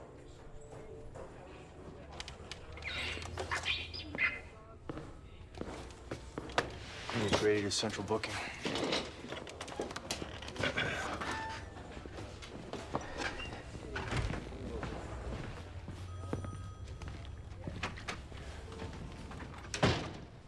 I blew it bad. Yeah. I'm sorry. I lost a wife, too. She was an ADA. She got shot in court. That's awful. I was mad about it a long time. I'm still mad about it. But I learned it's got to have its place. I try to not let what happened to Marcy get into the work, but sometimes... You want to keep yourself emotionally involved. But when it sours a case to the victim, your reasons don't matter. I know. Go easy on yourself, Hatcher. It'll make you a better cop. Why don't you go home? I'll see you tomorrow.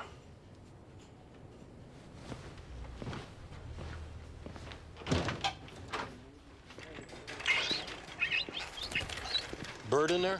He is? Going home? You'll be missed. I hear the sarcasm in that, Sipowicz.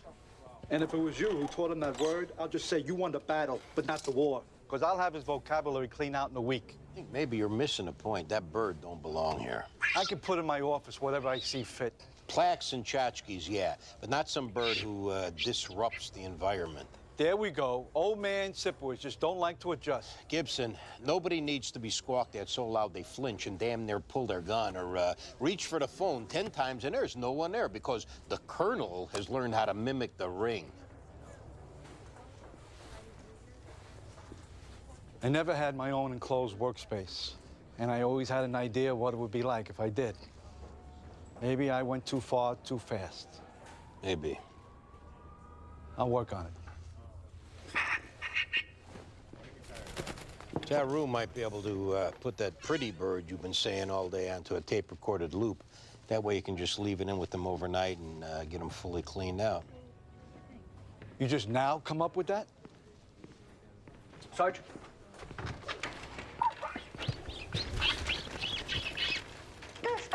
I know, I know.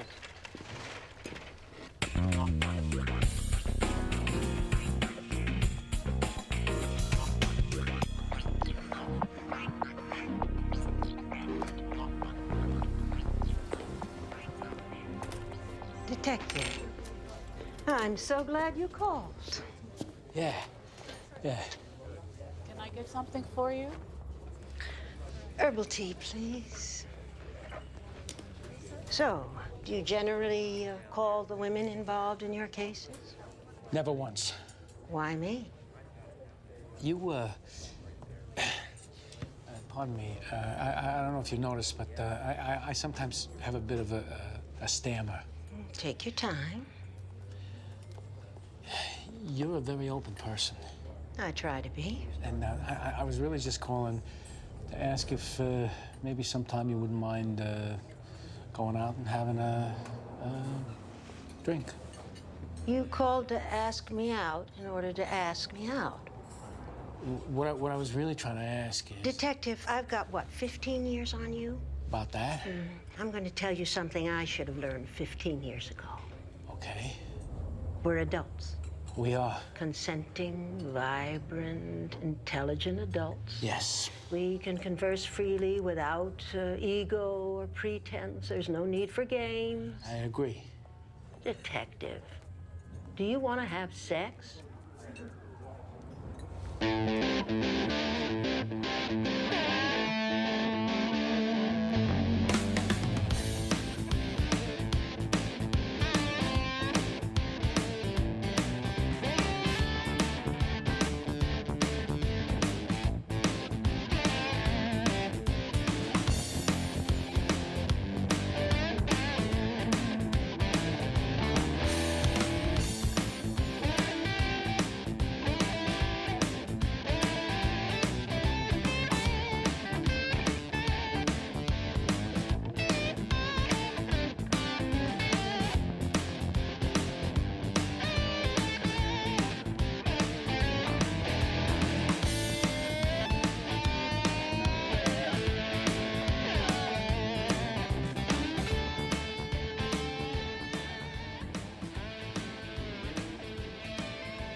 You seem deep in thought.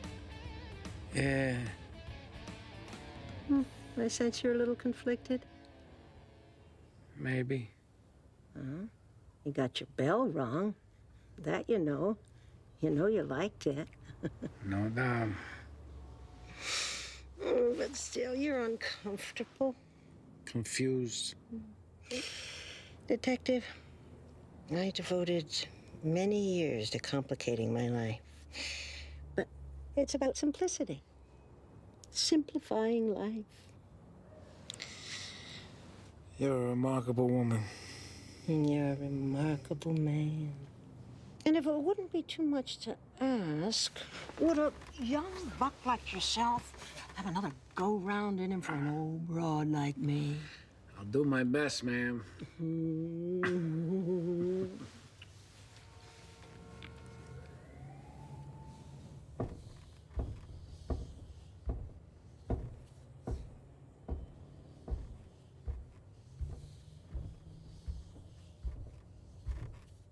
Previously on NYPD Blue. You're stalking your wife the way you've been doing. You don't see where this is headed? Hey, I'm doing what I can to save my marriage. He is a risk to his wife, to himself. You thinking about calling early intervention? He came home drunk and started yelling at me. He went and got a bat. And then he came at me. If he had his gun on him, he would have shot me. He'd have killed me. I'm still glad I made that call to early intervention. Don't even think about it. I put in for a transfer to get further away from Scott's precinct. I got transferred here. Wilmer, you're so full of crap. It's no wonder your skin is brown. What did I say about laying back and learning how the squad works? I know. How are you doing that by smacking around my suspect? He is shut down now. Do you understand me? He's lawyered up. You and the chief of personnel are buddies, right, Gibson? We're friendly. Chief of personnel who's Hatcher's uncle? Where you going with this, Andy? You getting promoted to CO of a squad. Did that come with the condition of taking on Hatcher, who's been tossed out of every other squad in this city? I like to fit in with the team here. So how about tomorrow we make a fresh start? Sure.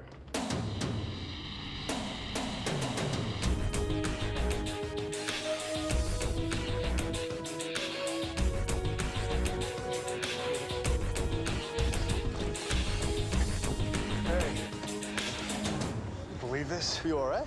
Yeah, the bullet grazed me. Hurts like a son of a bitch, though. What happened? I'm driving to the gym. I see this black dude sprint across the street. He's got a gun in his hand, so I give chase. I'm looking around. I hear some movement from over the fence. I look over. I see a light come on behind me. I turn around, and there's a guy inside this apartment. He's got his gun trained on me. I didn't have a chance to do nothing. He shot me right in the arm, so I returned fire. I guess I got him in the shoulder. The black guy you were chasing? He hopped over the fence to ask if everything was all right. He boogied. All right, listen, we don't care what happened here as long as everything matches up, because this story is the story we're going to go with. Okay.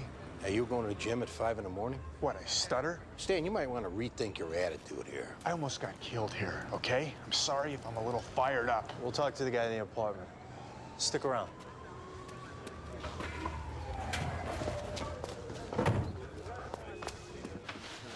Larry Edmonds. Detective, sit what's on the bar. I thought he was a burglar. I had no idea he was a cop. How'd it go down? I heard some noises, so I go look. I turn the light on, and I see this guy standing on a trash can looking over the fence. So he turns around and looks at me, and I guess he saw my gun because he reaches like he's going into his pocket for a gun. So I fire a warning shot over his head, step back into the room. I wait a second, and then the glass shatters, and he's firing at me. So I fire back. You got a permit for the gun? Yeah, target permit. And you say he reached for his gun? Yeah. He didn't already have a gun in his hand? No. His hands were empty, like I said. I saw him reach for something, though. We need to get him transported. Yeah, all right. We'll be down and talk to you in a little while. What does this mean for me? We'll talk about it later. He wasn't dressed like a cop, didn't have his badge on, nothing. He looked like a crook. He was pursuing a suspect. I want to vouch for the gun. Okay.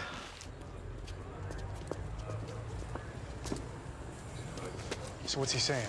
He thought you were a burglar. That don't give him the right to start firing off rounds. No, you're right. We're gonna pursue that. So you see a black male with a gun. Correct. And you're chasing him around in the dark here, no backup. Do you have your gun out? Yeah. The guy in the apartment's saying different. Well, he's lying.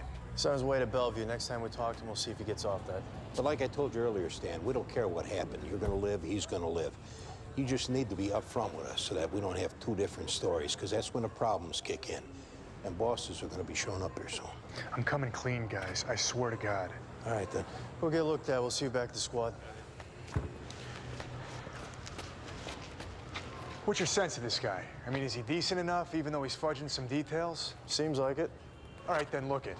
If you thought I was a burglar, hey, I can maybe understand that. So tell him I won't press the issue and we can let this thing slide. Hey, we got a civilian shot. Nothing's gonna slide, Stan. Fine. Arrest his ass, then, because I didn't do a damn thing wrong.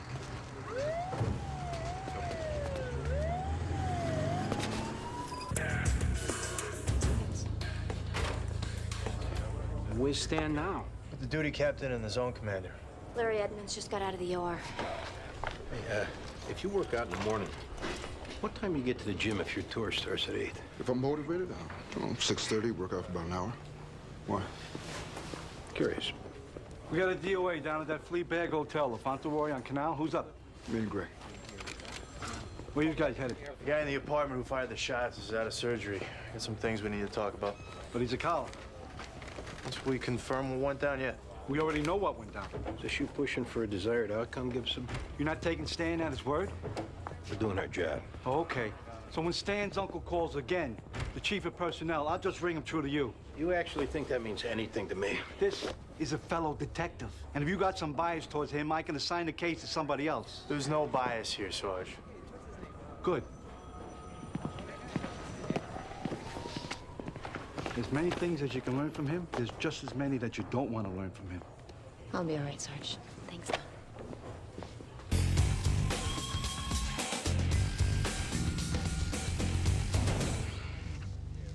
How long's he been living here? 2 years. Nice guy, quiet guy, kept to himself mostly. How'd you find the body? Well, George did maintenance on the hotel in exchange for a break on the rent. He didn't show up this morning, so I came looking. Was the door locked? Sure was. Did you ever know him to keep valuables around here? Didn't have nothing. Barely got by on his welfare check.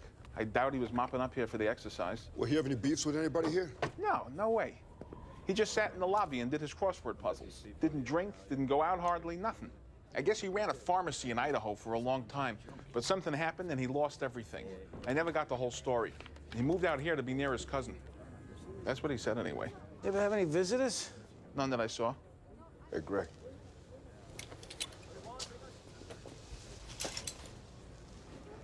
Hey, who's staying next door? This kid named Ryan. All right, come on, let's go. Sorry, Jim. How long's this Ryan kid been staying here? A couple weeks. Open it up.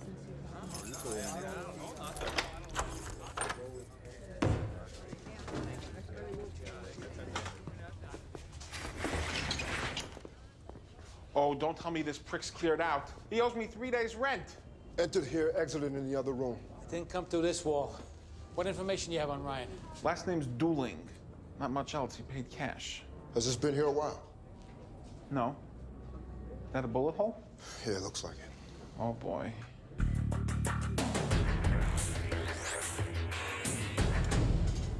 How's that police officer doing? Fine. He's up and around. Good. You know, I haven't had a chance to apologize to him. I would like to. We'll pass that along. Listen, can you give us a second? Just a second. Thanks. Mr. Edmonds, in looking into things here, we saw that your apartment has been broken into twice last year. Right? You get the target permit as a result of those robberies? Well, I might have factored in a little. So you're saying you keep the gun in the apartment for protection? No, because that'd be illegal now, wouldn't it? So you're saying that you grabbed the gun as a last resort? Absolutely. You told us at the scene that that cop didn't have a gun in his hand? That's right. You're positive? If that guy would have had a gun in his hand, I would have blown his ass away. But when he went to his pocket real quick, that's when I fired the warning shot. He's saying there was no warning shot. Well, you know, I don't want to call this guy a liar, but he is obviously remembering this part differently. I fired the first shot over his head, then backed up and waited. He was standing on a garbage can looking over the fence? That's right. How long was he there? Well, from the time I spotted him to when I crept up to get a good look, I was standing there looking over the fence the whole time. How does that pose a threat, Mr. Edmonds? A man looking over a fence with his back to you? When I turned on the light and he spun around and went to his pocket, that was a threat. I mean, do I need a lawyer here? Am I being charged with something? No, we got a police officer shot, so we need to ask questions. I'm sure you can understand that. No, I got it. All right, you get some rest. We'll be back later.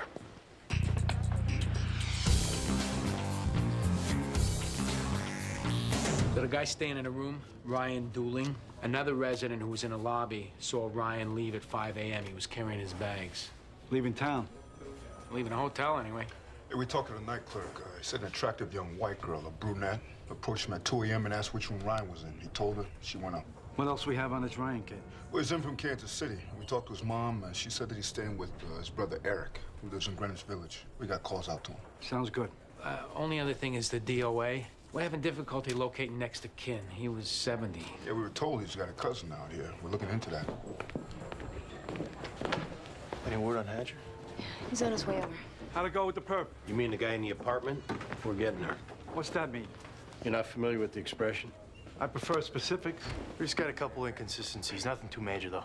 Like what, specifically? You see, if we tell you, Gibson, then you're in the loop and you can be held accountable. God forbid, right? If we run up against something significant, Sarge, we'll bring you up to speed right away. Old dog or not, you could learn a lot from him. Yeah, that's why I carry around a pad and pen. What a week I'm having. You believe this? I'm so sorry. Hey, partner. Hey, how you feeling? Arm's fine. Hour and a half with a duty captain was the real pain. How's it going, boss? Hey, buddy. You had me scared sick there when I got the call. No worries. It all worked out. So, what's going on with the guy that shot me? Yeah, that's what we need to talk to you about. Real quick. Good, because I got to talk to you guys about something, too.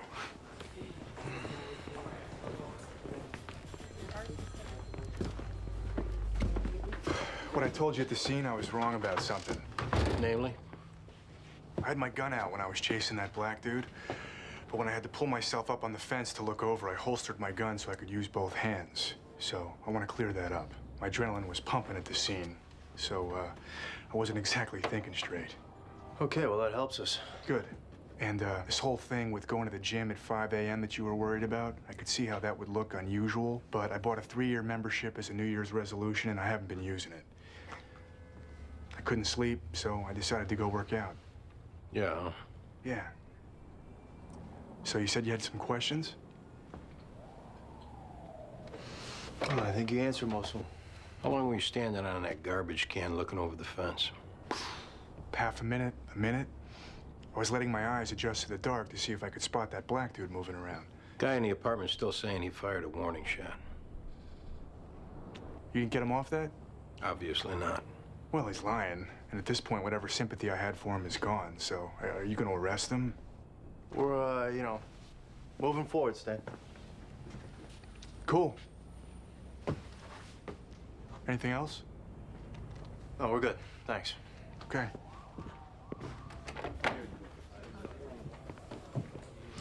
Well, he sure got his story straight. Wasn't he supposed to?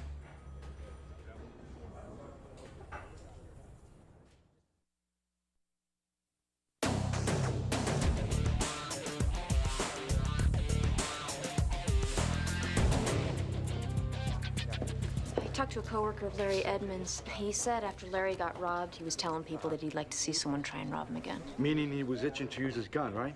That was my inference, yeah. This guy was a time bomb ready to go off. Eric Dooling here to see Detectives Medavoy Jones. Okay. Right this way, Mr. Dooling. Is my brother in trouble? Just a little misunderstanding we need to clear up. All right, thanks. That was ballistics. They pulled a slug from the fence where Hatcher was standing. 9mm. Translation? Guy in the apartment's target permit is for a .22. So he had an illegal gun, in other words. Can we arrest this guy already, or what? I would hope so. We'll head down there and talk to him. You mean talk to him about what his bail's gonna be set at? Keep you posted, Sarge.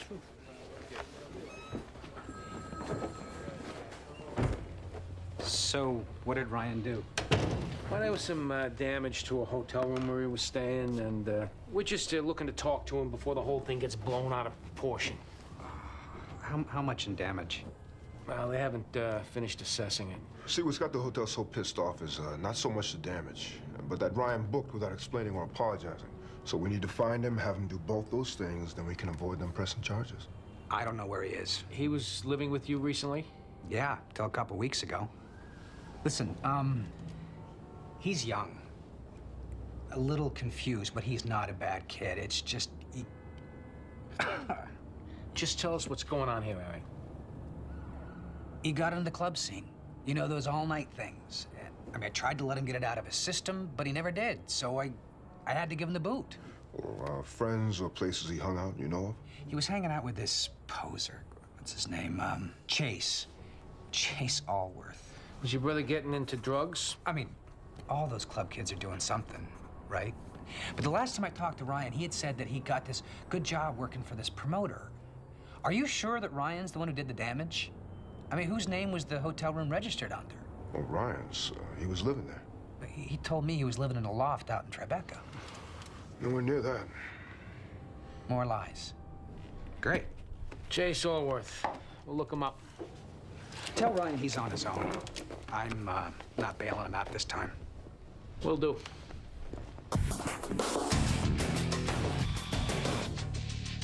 I look out the window, and that guy was looking like a crook. He turns around and goes for a gun, and I'm supposed to what? Wave a white flag? Mr. Edmonds. I defended myself. Did the 9mm bullets come from your gun? Yes. How many other unlicensed guns do you have in your apartment? One other. He went for his gun. I fired a warning shot. Now, I'm not saying he's wrong, but I'm sure as hell not wrong either. You need to get yourself an attorney, Mr. Evans. I was protecting my home. This is wrong.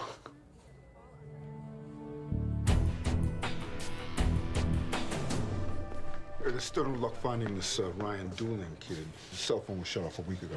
But the friend that Ryan's brother turned us on to, Chase Allworth, he's coming in from a club. What kind of club? Dance club. Dance club. At 1 in the afternoon on a Tuesday? Yeah, it's one of these rave-type deals. Oh, okay. Rave club. Sure. Well, We got a uniform sitting on him. He's a collar, Sarge. Good work. Boy, keep me in the loop on this Chase Allwood.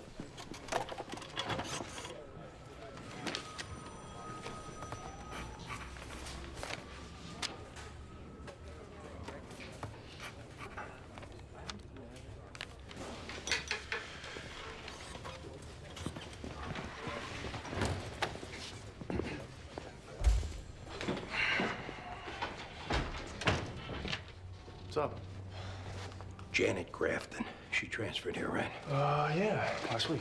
You friendly with her? What do you mean, friendly? I mean, can you talk to her? Would she be honest with you? Yeah. I don't know why. She shows up on Hatcher's cell phone, a bunch of calls into her. You don't hatch your cell phone. On the sly. No kidding. On the sly, Andy. If anybody found out you dumped a fellow cop's phone records... I don't trust this guy, okay? He's bad news. Are you losing it? Are you gonna talk to this Janet Grafton or not? About what? Her sense of this guy, huh? Just talk to her, you know? If she can't help us out or it comes up zero, then I'll drop it. Is it because you can't admit that you were wrong? Is that the problem? Are you gonna do it, yes or no? Thanks.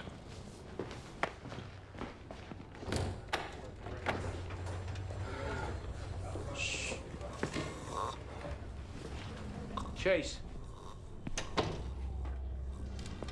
Chase. I'm allergic. Hey. You all right? Sure. What's up? You know Ryan Dooling? Yeah, I know Ryan. We're looking for him. Okay. There was a little damage done to his hotel room. We need to clear it up. I don't know where he is, man. Are you sure you're all right? Yeah. I've just been up for a couple of days. So what's up? Ryan Dooling. How can we find him? I don't know. I swear. I'm tired. I just want to sleep. We heard he might have been hanging out with a white gal, a brunette. He hung around a bunch of girls. This one visited him in his hotel last night. Okay. Let me think. What's her name? He signed her to his label. He did what? This chick. She's a DJ. Ryan signed her to his record company. Record company?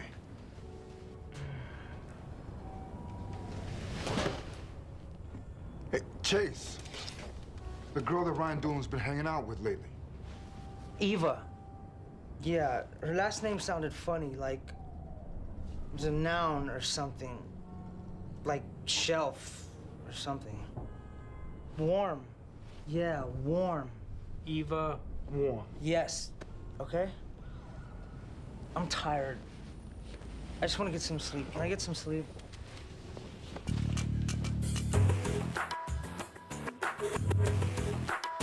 So you getting acclimated all right to the precinct? Yeah.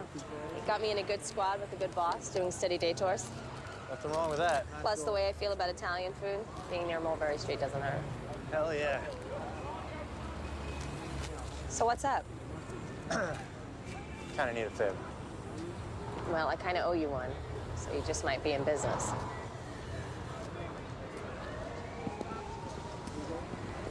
Stan Hatcher's been assigned to our squad.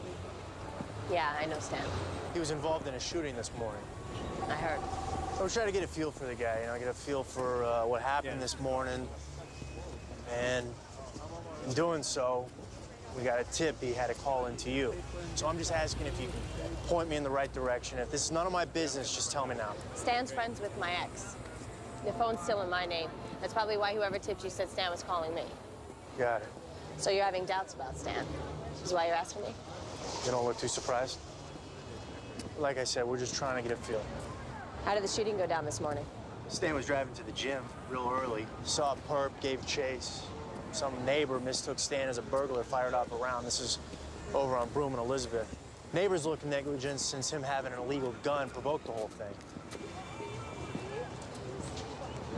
You didn't hear this from me, right? Right.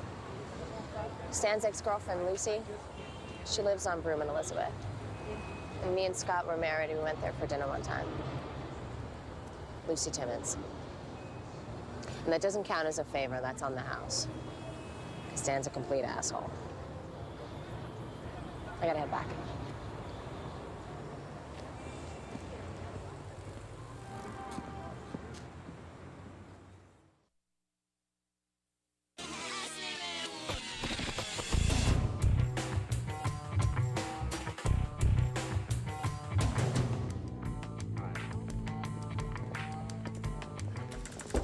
Miss Timmons?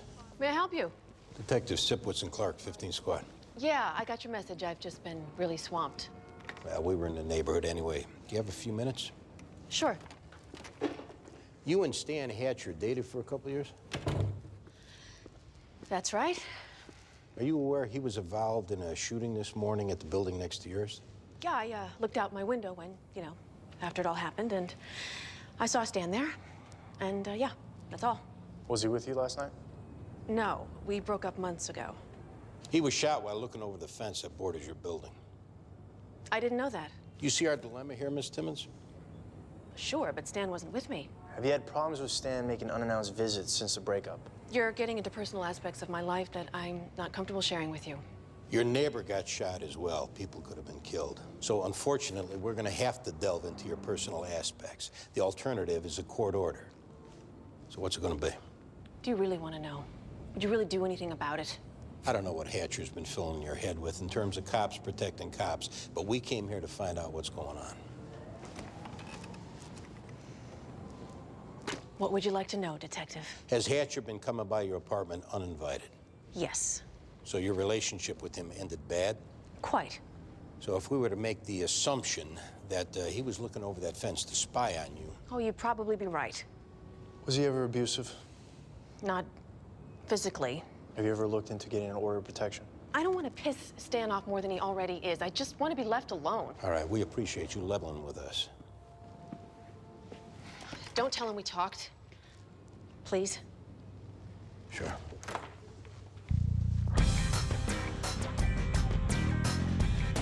Have a seat, Eva.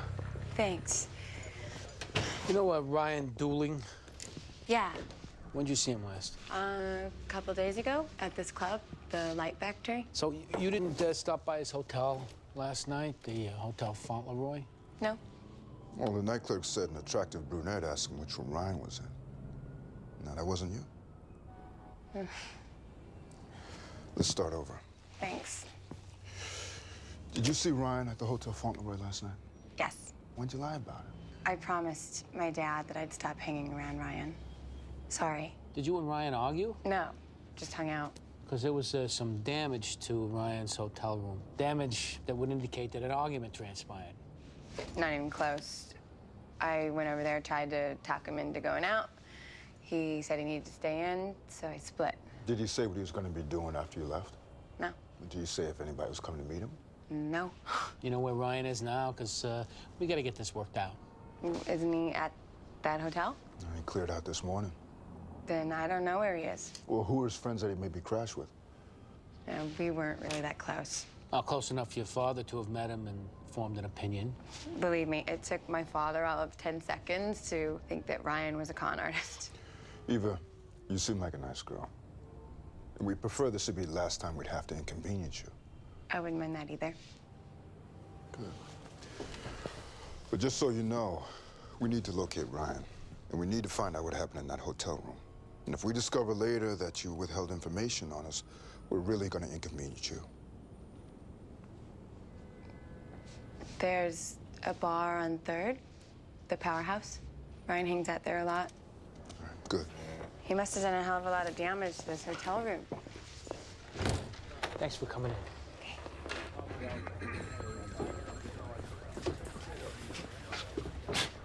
Such serious looks. Something we need to talk about, Stan. Apparently. We got an anonymous phone call, a tip. Now we got to deal with it. Let's deal with it. Your ex-girlfriend lives in a building next to where the shooting was? That's right, she does. Why didn't you tell us? Because that had nothing to do with me chasing that perp. You were standing on a trash can looking up into your ex-girlfriend's window. That's what some people could interpret it as. And that's another reason why I didn't want to tell you. I didn't want to put you in the position where you had to lie for me. We got a civilian shot, and he's arrested. For good reason. I was chasing a perp. I was doing my job. And whether or not you believe me, that son of a bitch in the apartment is at fault. He's walking around with an illegal gun, wanting to kill an intruder. And I was outside his apartment, and he did not fire a warning shot. He was shooting to kill me. You're spying on your ex. That's what got the whole ball started. I was chasing a perp! Hey, bring it down a peg, Stan. He needs to bring it down a peg. You've had it out for me since day one, and the hell if I'm gonna take it anymore. Let me know when you're done so we can get back to the shooting. Oh, we're not getting back to nothing. We're done talking. All right, I know you don't like this guy, and he is a hot-headed prick. But if it was any other cop, we'd let the ex-girlfriend aspect stay a secret. So Hatcher wasn't doing anything wrong? Absolutely, he was, but not enough to pull the plug on him. See, this is what people keep doing with this dickhead. They cover for him, he goes on to the next squad, he screws up all over again. This guy should not be a cop. I know, he didn't bust down her door, he didn't make any threats, and she said he wasn't physically abusive. You believe that? I dropped a dime on a cop I thought was a threat, but we don't have enough to pull the plug on Hatcher right now, and if we did, we'd be buying ourselves a world of problems. Meaning you're afraid of Hatcher's uncle? Whether I am or not, we don't have enough. Great. Wonderful.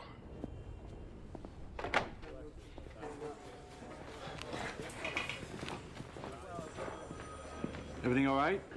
Sure. Because I thought I heard a door being slammed shut. We get a cross breeze going through here sometimes. We'll take care of it. You got it, Sarge. Hey, Ryan Doon was grabbed up by anti-crime getting on a bus. We'll bring him in. What?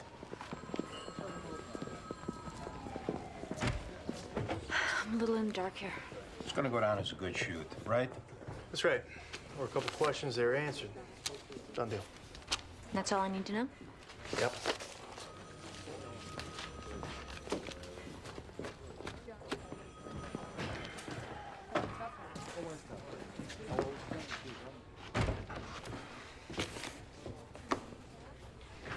You got a second?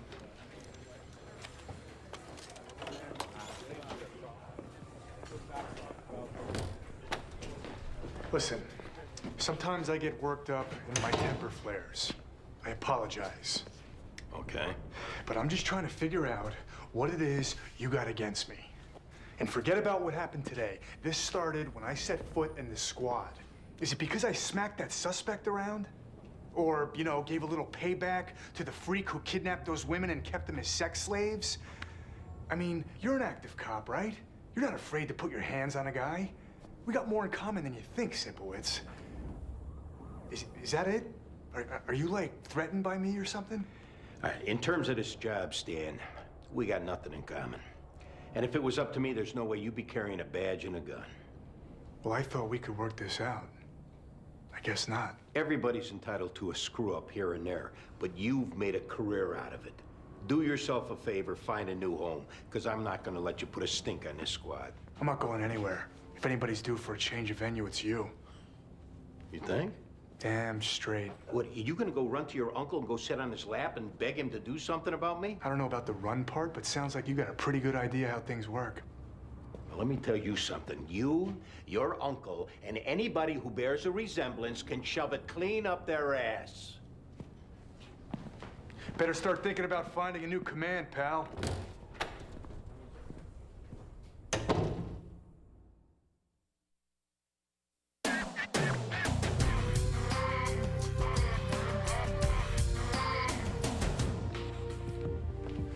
So, Ryan, why are you leaving town in such a hurry? Just kind of done with New York. Ready for that next adventure? Well, you got some unfinished business back at the Fauntleroy. Don't laugh. I'm serious. I was gonna mail them the 3 days owed once I got a job. We're talking about the bullet hole in your wall. Say what? You heard me. I don't know anything about that. Now, we're figuring the gun went off either when Eva was there or sometime after. I'm telling you, I don't know about a bullet hole.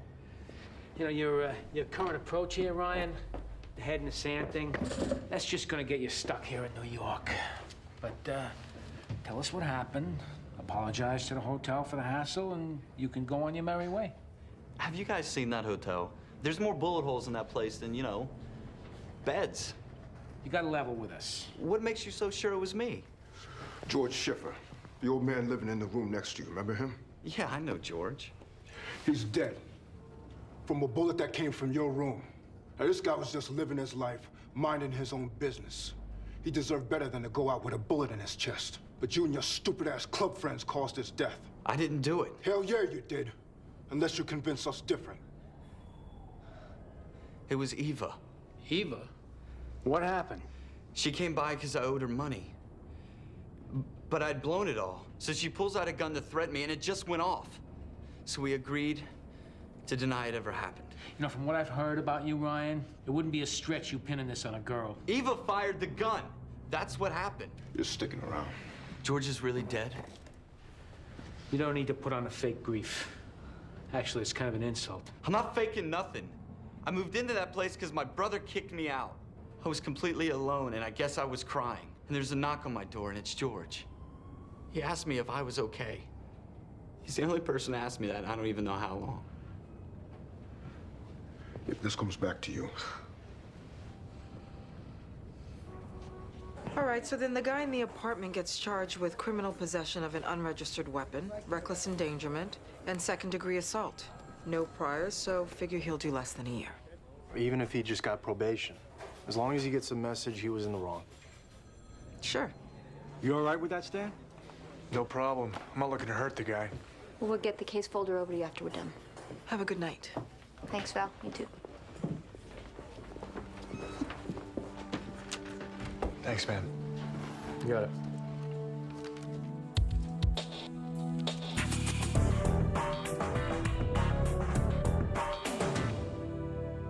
I didn't fire a gun.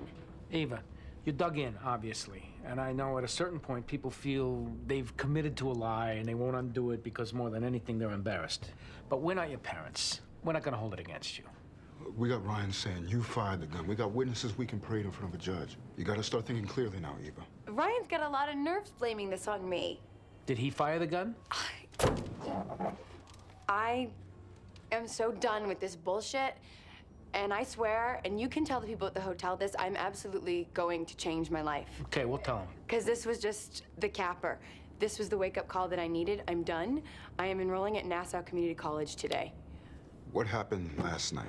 I met Ryan at the Light Factory, this club, and he finds out that I want to be a DJ. And he tells me that he works for a record label. And a bunch of sweet talk later, he gets me to give him $500 to cover production costs. But then each time I see him, I start getting the brush off. So I have my cousin follow him one night, and I find out that he's staying at that dump, the Fauntleroy. A couple days go by, I don't see him at the club. I went to his hotel to get my money. Did you take the gun with you? Yes, I did, and I can't tell you why other than I was so frustrated and so tired of being lied to, and 500 is a lot to me. And I was just pissed for letting myself get conned. Well, where'd you get the gun? My cousin, he was gonna come with me, but he had to pull a double shift. I know where he keeps it, so I just rolled over to his place and I took it. So, what happened when you got to Ryan's room? He finally admits that he doesn't work for a record label and that he blew all my money on drugs. So I pulled out the gun to show him that I was serious, and I pulled back the... Hammer. Right, I cocked the hammer back just to scare him. There was no way I was going to shoot him. But when I pulled my finger back on the trigger, the gun went off, and it scared the hell out of the both of us. So there I am in this skanky hotel room with a gun in my hand, trying to get $500 back from a lying drug addict that was supposed to make me a superstar DJ. I'm so done with all that. I swear to God. You need to write that up. I accidentally fired the gun in Ryan Dooling's room. I am very sorry.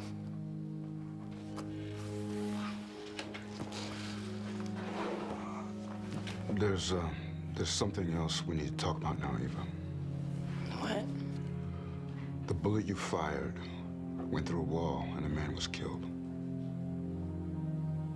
No. Yes. No. You're looking at criminally negligent homicide. I'm going to jail. Well, it's up to a jury, but someone died as a result of your behavior. We're sorry.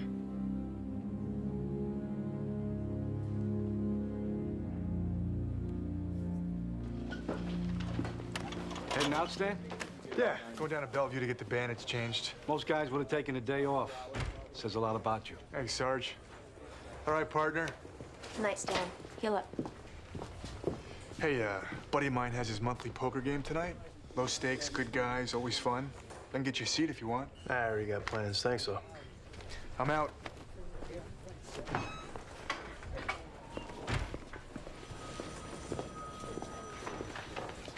Everything all right? Yeah, thanks. There's nothing I need to know about? I mean, I am partnered with the guy. Just keep an eye on him. Don't let him drag you into something bad. Okay. 15th Squad. Oh. Detective Sipowicz. Hey. Yeah? I'll come down right now.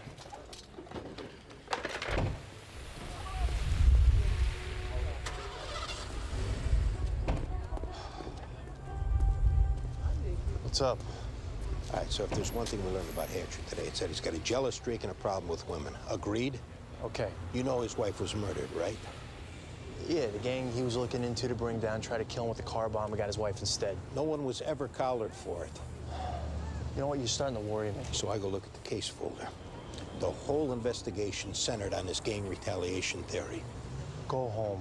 Be with Connie. Play with your kids. Chill out. So in the fives, I see that Hatcher's partner in the gang unit asked to be reassigned right after this whole thing went down. The guy's name is Carl Garrity. I called to find him. He's no longer on the job. He three-quartered out off a knee injury 3 years back. He's now an insurance investigator. So I'm going to see him in an hour. Andy, take a step back and look at what you're doing. I'm going to meet this guy. You coming or not? All right. Hold up.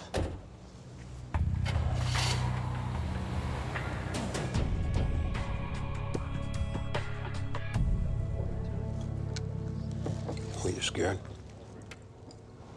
Of what? Well, if this gang was trying to kill your partner, didn't you think they'd try and take you out, too? I guess. Maybe a little, yeah. It was a crazy time.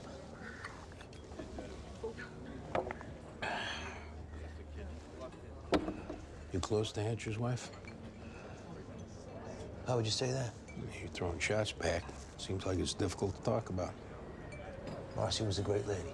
We just talked to his ex-girlfriend today over this shooting that happened. She said Hatcher was abusive. Huh. Were you aware of any abuse between Hatcher and his wife? They had their share of problems. Along the lines of what? She wasn't happy. She was afraid of him. How do you know this? She confided in me. Why didn't you come forward with that information? I mean, it's not like you and Hatcher were the best of buddies. All you had to do was drop a dime. I was married, too. You were having an affair with her. I couldn't say anything then because I was scared of losing my wife. I was scared of what Stan would do. Because if he did kill Marcy, he was capable of doing the same to me. I'm divorced now, so there's no one to hurt by talking about it. And as far as my fears of what Stan would do, to hell with it, I don't care anymore. What did Hatcher's wife tell you about him? She was ready to leave. She told him that. He accused her of having an affair. And she admitted to it. How soon after she told you did she turn up dead? 3 days. I kept hoping they'd find a diary entry, or maybe she told her girlfriend and they'd come forward so I wouldn't have to get involved. Plus, who knows? It could have been a coincidence. It could have been a retaliation. I gotta go. Good luck.